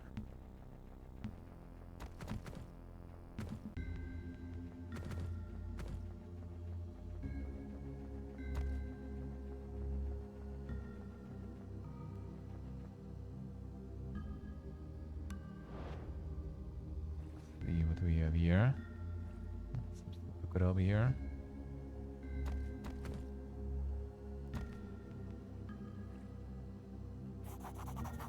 Corpses of the doomed crew of the Zephyr are arranged around the chamber's central column. The pale light shines down from an aperture of the vaulted cave ceiling above, illuminating their bloated features and pale blue skin. Is there a form of artistry to their arrangement? For a brief moment you almost find it beautiful. The thought comes into your mind unbidden, an interloper. Stepping between the corpses, you spot a man who you immediately recognizes the Zephyr's first mate. Around his neck, a sturdy chain glimmers, and you carefully fish out a strange octagonal amulet, richly filigreed with the navigational rosette of the Nautical Guild carved on it. No doubt the captain's seal, and is apparently an item that the guild will pay handsomely to have returned to them. Corsad, hello. How you doing, man? As you pocket the amulet, you become aware of movement in the waters around you. Strange stalked eyes regard you as several of the kittenous horrors emerge. No doubt the abominations have come to feed on the flesh of the dead nor the living. If I were above, oh, she should be easily here. Carefully step away from corpse and begin to try and make your way out of the horrid chamber. But truth is, I don't want to. I want loot. Monster Walk mailed gauntlets of stealth. Ah shit, they noticed me. Not please.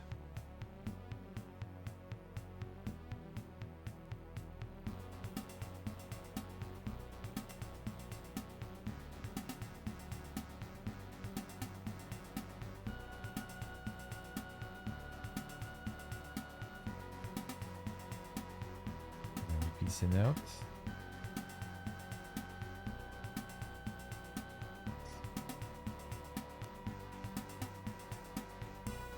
Oh, it was a mistake. I should use the stealth on her.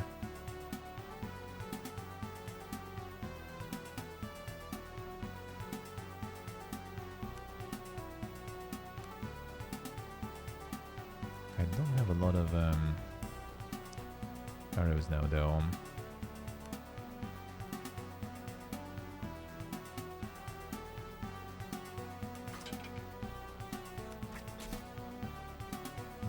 Stabber.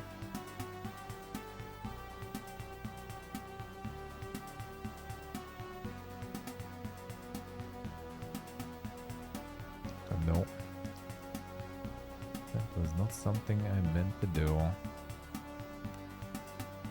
What if I hide here, though? Oh, damn. Seems like they can't really do anything. Alright, that's nice.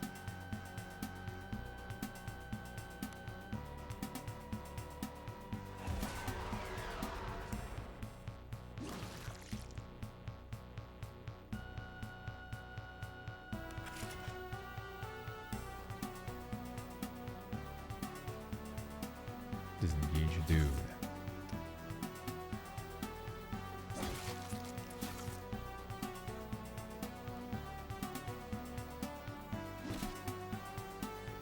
It's supposed to be the backstabber. What are you?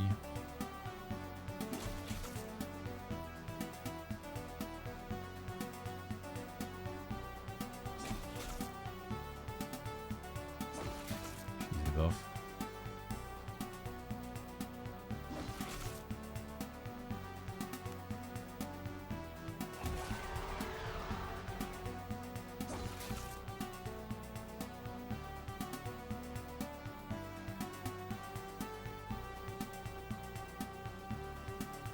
Already moved there. So actually gonna keep this one. Because if he kills, we're gonna get inspired also.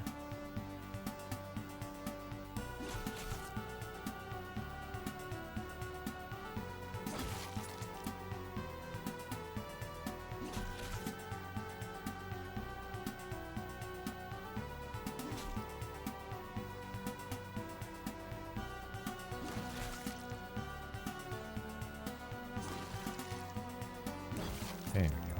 Alright, closey one. Blood Gouda. Some autos. Ooh, level up, nice. She's gonna get all her shit back. Ooh, damn.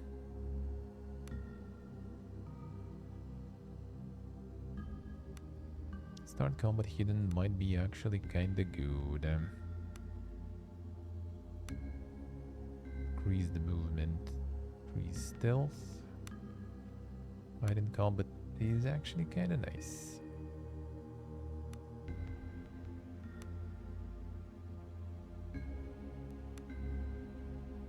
Try hidden deployment, I guess. just keep going for the backstabbing stuff.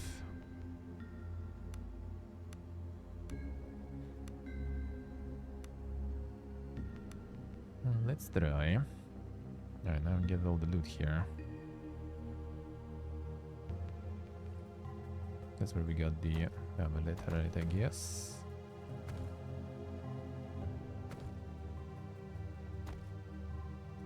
Thievery. Now we got a little more of it, so it should be way easier. Helmet of Avernus.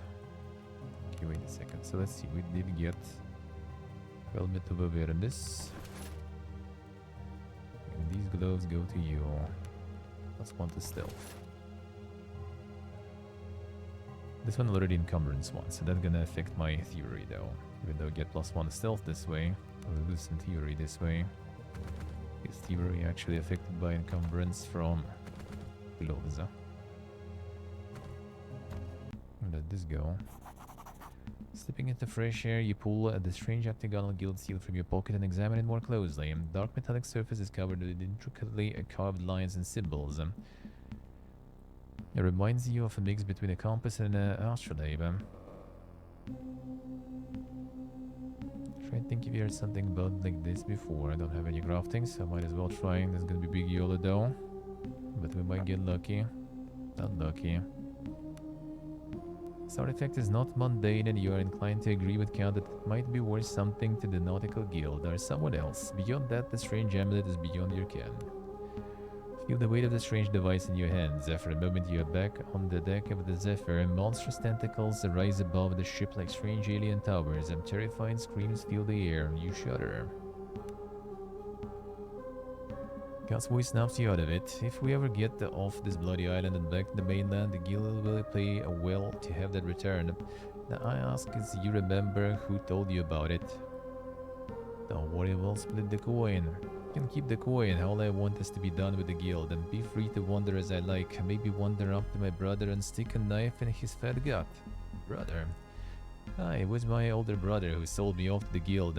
I was bloody 12. 20 years is what I owe them on account of that bastard. Already wasted 10 years. My voice breaks for a moment before steel creeps back into her otherwise soft features. Like I said, guarding the cunt will go a long way towards setting things right. But it will help you somehow. Sure, I'm free enough for now, but the guild doesn't like to let their assets go, and they have a way of catching up with those who jump ship. Even someone as lovely as me, dangling a recovered captain's seal in front of them is exactly the kind of thing that might sway them. Of course, I say. Did you? Did you do it? And how was that? I would probably draw something fucking atrocious for that. Draw the 3D picture of the school is there, right?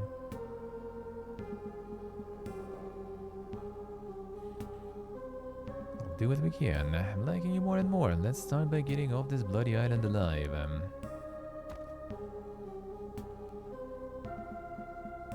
We're not done there though. Or rather we're done there, but we're not done completely with other stuff. Can I use the mushrooms too, please? Unlucky.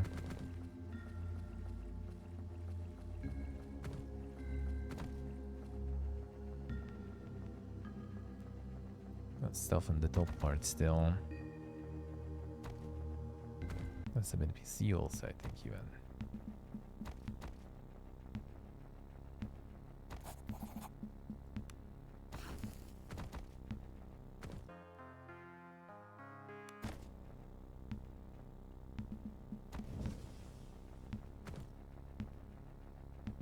I think I can just drop down around here. You can climb up there too, actually.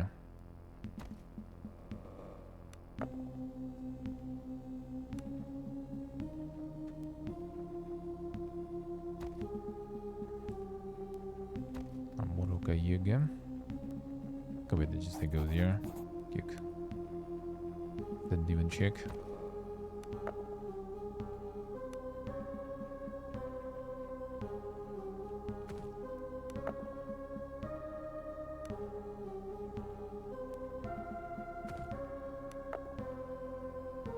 Fall down.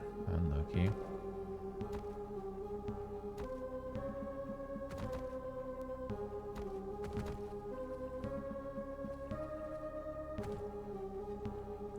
That stuff there. Let's the loot up on top.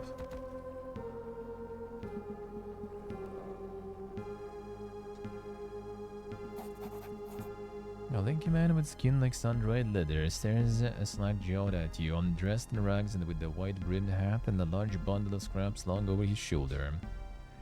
But do Basilio's eyes deceive him? More ghosts, and did the sea spit you back out alive? Not many are that lucky. Eyes fall on the crude spiked club that hangs in his belt. Who are you? Basilio makes his living picking at what the mother of maelstroms does not swallow, and it's been a rich pickings as of late, crates and barrels and even the odd fleshy morsel. Man bears a row of blackened teeth and what she assumes a smile. A rich pickings. Listen here, Basilio has a proposal for you. Man smiles in greedy anticipation. Sure is bursting with bounty today. Man can make a fortune if he sets his mind to it. Better yet, no need for Basilio to risk his hide. You seem fit enough and I've got coin. I'll buy whatever you bring me. Might even have a piece or two to sell if you're interested. And just beware them clippers. Clippers. Guy, crabs and critters and such, grown in large and strange this time of year. Get your leg in their clippers and they'll lob it right off, so you best be careful. But not to worry, Basilio's always given them the love, even when he was wee. He must have been just as big back then.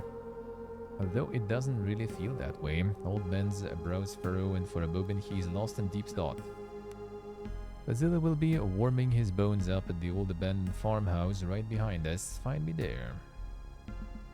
Some questions. Not here out in the cold, Basilio up in the farmhouse. Sure. Soup cooking. Blinks off into the fog heading north. As his form dissolves into nothingness of the abyss, you can hear him muttering to himself excitedly. So we can sell some stuff to the guy. Alright, sure. First we get the loot.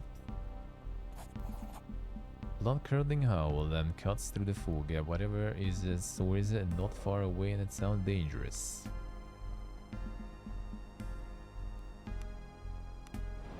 Come on, guys.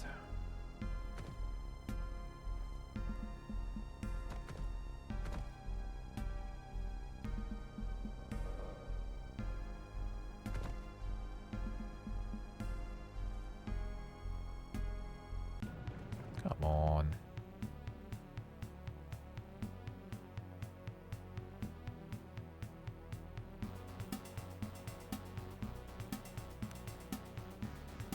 Only got one. That's good, huh?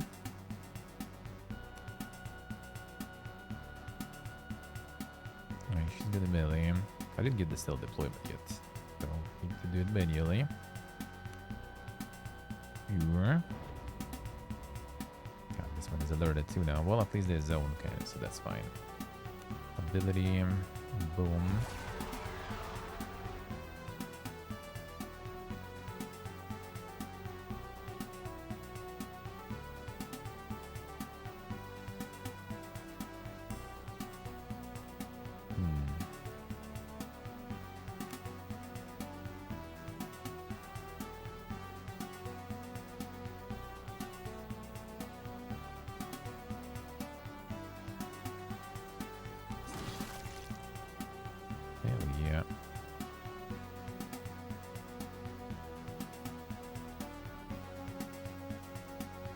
I love you guys.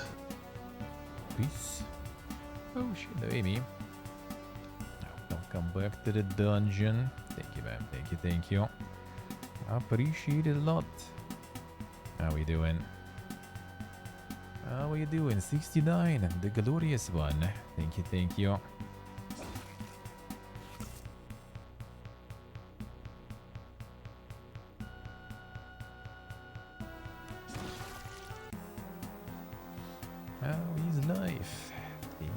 Thank you. A lot of buns there. So that stealth stuff actually is really nice. Combat stealth was very good.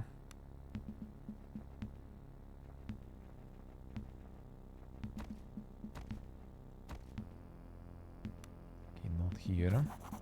Body lies broken upon the ground. Though it has been gnawed by hounds, it seems clear that this person fell or jumped from the cliffs above. No loot? Come on. Audience. Ooh.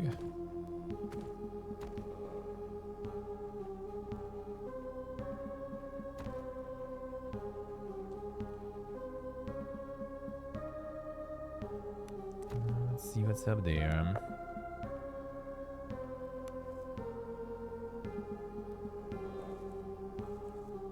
Oh shit. Should be stealthing up there.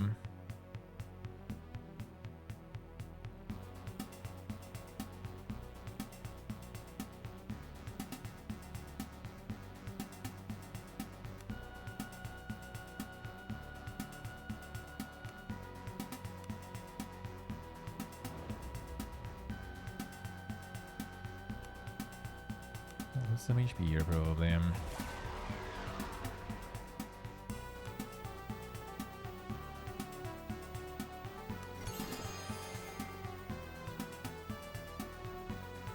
This way will be fine.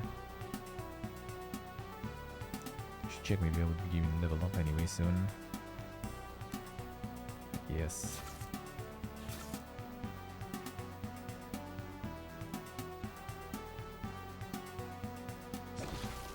Critical backstab, that's son. That's what I like to see.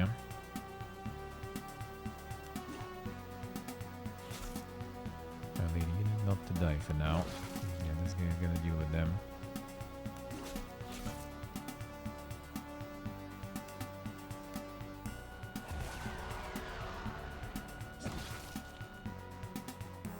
Not bad, alright, actually not too bad. Before you're gonna level up now. And I wasted that potion. He did. Classic. Level 4.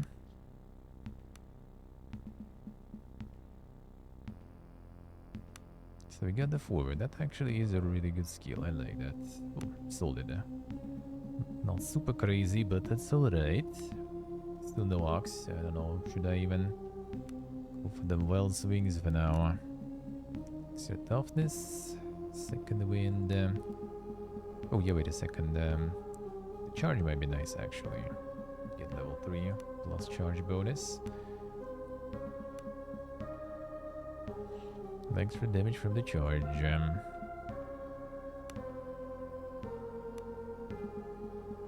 No axe, so I think that might actually be good.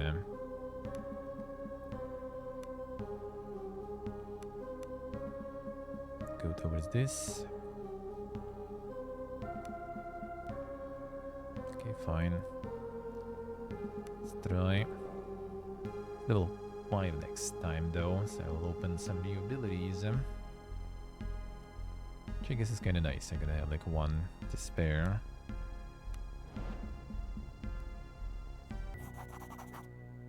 Emerging from the rocky shores, you survey the dreary interiors of Idra. Rolling hills and moors cover much of the surrounding areas, and tall jagged mountains rise towards the north. East of you, a lighthouse can be seen, and its faint light flickering against the gloom.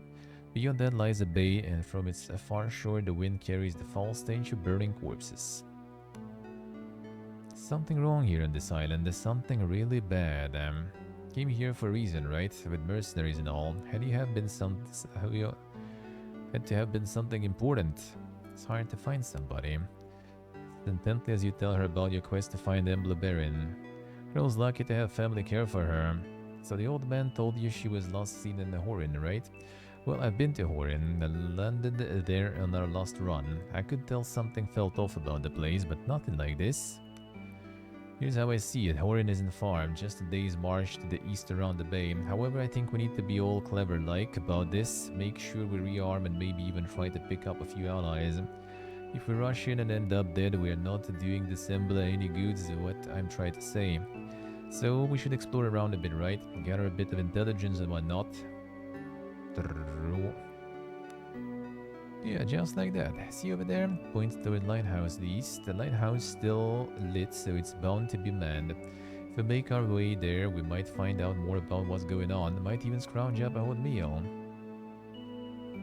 The suggestions? Looks around, squinting against the wind, and nods her head towards the northern shore. Suppose any other survivors and wreckage from Zephyr would be washed up on the shore northwest of where we landed, right? Might be worth a look-see. Let's head out. Set out across the blasted landscape. You have a growing feeling that whatever horrific fate has befallen this region is somehow inexorably tied to your quest. Something dark and vast is slowly upspreading throughout the outer isles, tentacles grasping greedily as if searching for something. Great adventures may lie ahead, but so does great terror. Of that you are absolutely certain. No, I didn't mean to leave yet. We didn't leave. Didn't check everything around here yet, so no leaving. We have the farm, I have the guy, I guess. Not that much left otherwise, but the farm is there, so might as well check. Small farm is overgrown and derelict, and it appears to be abandoned. At one point you mused this must have been a quaint place, a good spot to raise a family perhaps.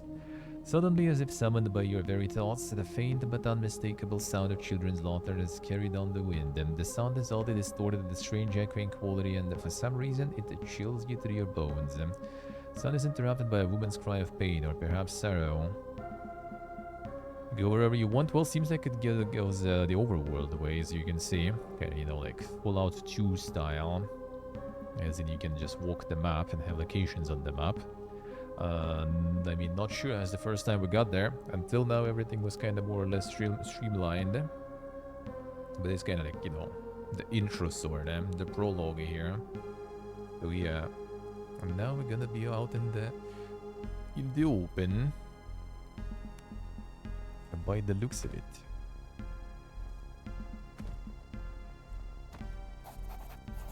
Woman sits in the grass ahead of you with the well looming over her.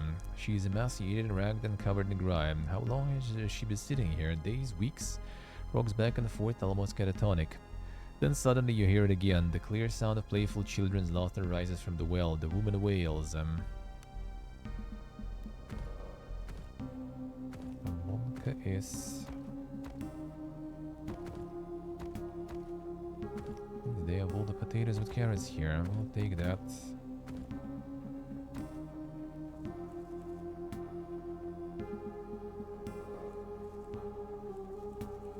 Let's go ask the guy what is up here.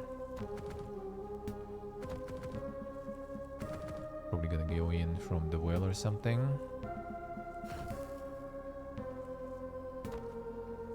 Pumpkins and stuff.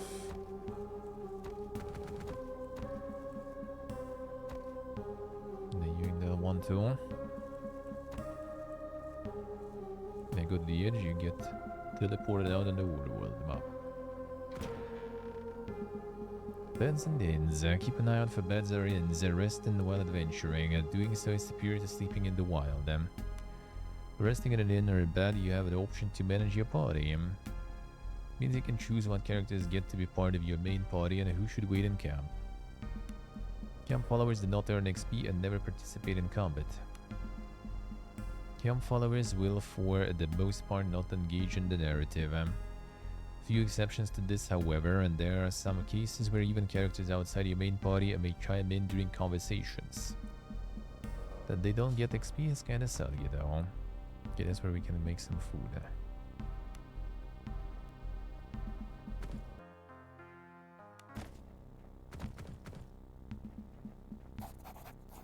The one who cheated Mother Maelstrom and loaded with trinkets for old Basila, perhaps. There might be some fine coin in it for you. Then shakes a worn leather pouch at you that clinks with the sound of coins. Stay as long as you like, just don't drink the water in the well. Fireplace casts a warm glow across the piles of old fish bones. Broken furniture and strange trinkets that litter the ruined home. Bazillo hums contentedly to himself. Alright, so where did you get all that coin? Well, happened to this place. Chosen to end you on them. Why would you do that? Why would we do that?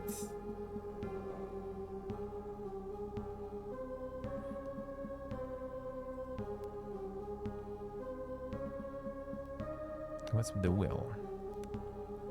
Let's not drink the water there. Tastes funny and gives you strange dreams. Besides, the children mostly use it for their games these days. Children here. Hi, Marita's little runs. Alia and Anya, I think.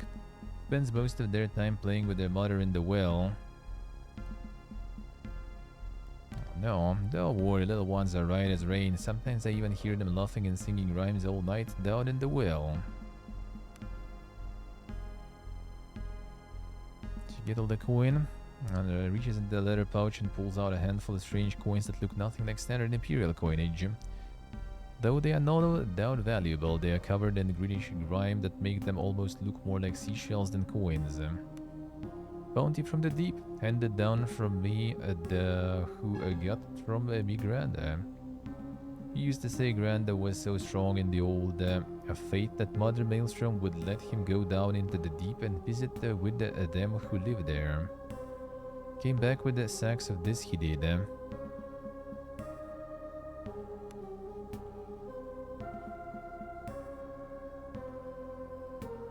Happened in this place. A nice place as ever, you'll see. A farm fire, roof over your head. A warm fire, roof over your head. Marita's good at the old Basilio, letting him stay here. Take care of her in return. Basilio does, and spends all her time playing in the yard with her kids these days. She forgets to eat. Some days I have to feed her to make sure she doesn't waste away. Okay, that's the same one. Sure. Sure.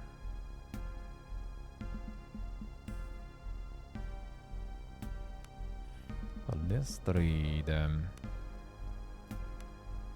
through the mace. Still no axe though. Got some arrows though, that would be nice. That would be probably nice to have.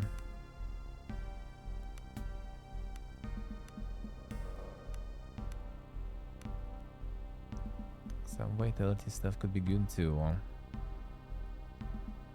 So we're selling just trinkets, I assume, right?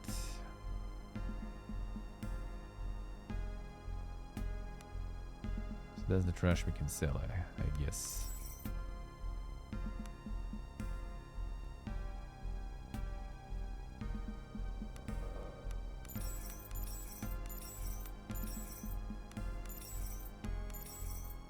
Ain't much, but I'll take it.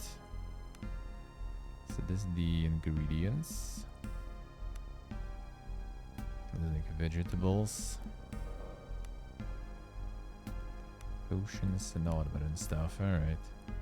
Well, ingredients and all that I kinda do need though. That I don't want to sell, but maybe shitty mace. For one, alright. So potions could be nice, arrows might be nice though, that's for sure. For 2 gold each.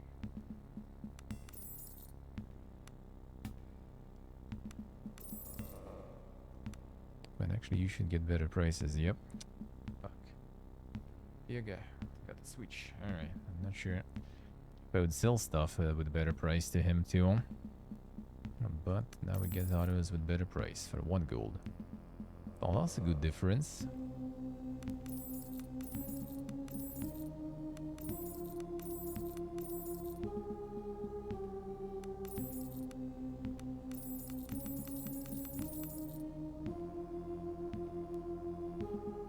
There is a way to kind of like get a bunch at the same time, not only just with them clicking. Well, fine. Most importantly, we got the autos to shoot. That is nice. That is very nice.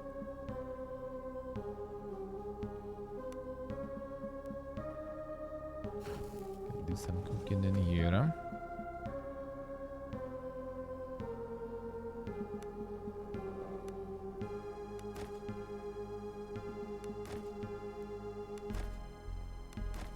Bunch of stuff in there. Not valid now.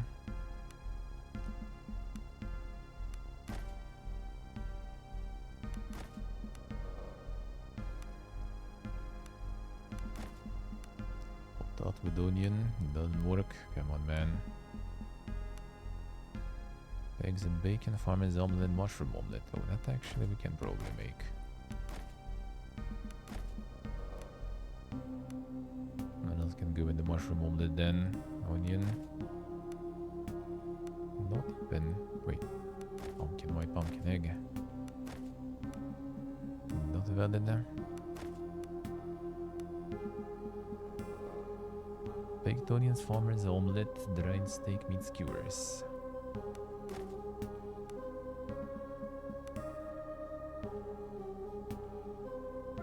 Oh, this goes in mushroom omelette. Alright, good, huh? Farmer's omelette.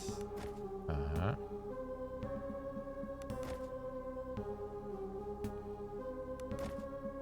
And there was... that was the mushroom. That's the mushroom omelette. Alright, a bunch of omelette there. Nice. Fried steak, fine. Okay, baked onions. The baked onion, just onions probably, I assume. That'll be kinda... yeah, okay, let's see.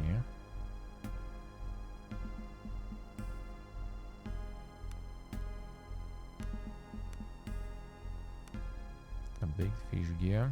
Grilled leeks. I guess also just leeks. Just to get the recipe in.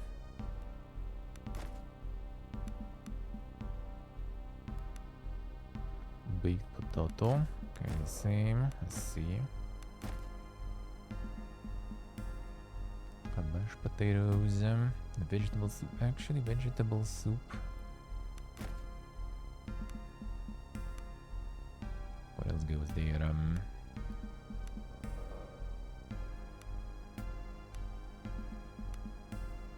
None of this actually, so yeah, we need something else to add there, I guess. I got some recipes, huh? That is nice. Alright. Let's continue next time. I think I will. I do kinda like it. I do kinda like it. The question is when though. That's the hard question, dude, because yeah, it's really a lot. That's really a lot of playthroughing going on. But yeah, I mean, I think I will. I think I will. Why not? Maybe tomorrow even. Maybe I should. Just kind of, you know. Well, it's fresh and everything. Let's just continue tomorrow. See, Steve, I see. The rare one. You'll get them. You'll get them. Don't worry. Will take some time to finish, yeah. I mean, I probably will do some tomorrow.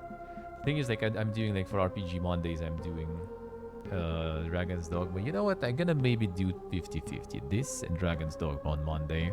Just for some variety, you know. Dragon's Dogma already going for a while. And I think I'm gonna be soon returning the probably evening streams also on YouTube. And I feel like some of the grindy stuff that already goes for a while, I'm gonna just do there. So I kind of like Dragon's Dogma and stuff probably will go in the evenings. And some of the like the major things I will be doing on mainstream probably. Same with the Dread Delusion. Same with Dread Delusion. We'll see about Songs of Conquest. Songs of Conquest I'm like on the last mission, but that one might require actually replaying, and that's what I'm kind of like not looking forward to, but we'll see. Yeah, we'll see. Hardest difficulty, you know, has its own downsides there. So yeah, let's do this one tomorrow. Well, it's fresh, you know, and stuff. Might as well just get some more, you know, eyes in this game. Why not? Seems it's really nice. Seems like it's really nice. Yeah, I'm gonna do some tomorrow, and I will do some on Monday. So tomorrow I will do it in the morning. On Monday I will do it for the second half of the stream after some Dragon's Dogma. Let's do it that way. I mean, RPG Monday material then. Seems good to me. Seems good to me. Alright.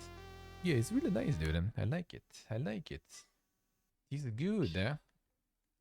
It is good, and the right amount of some boomer stuff, but in the same time, you know, quite, you know, with decent amount of quality of life and everything. Very good, then. Very good.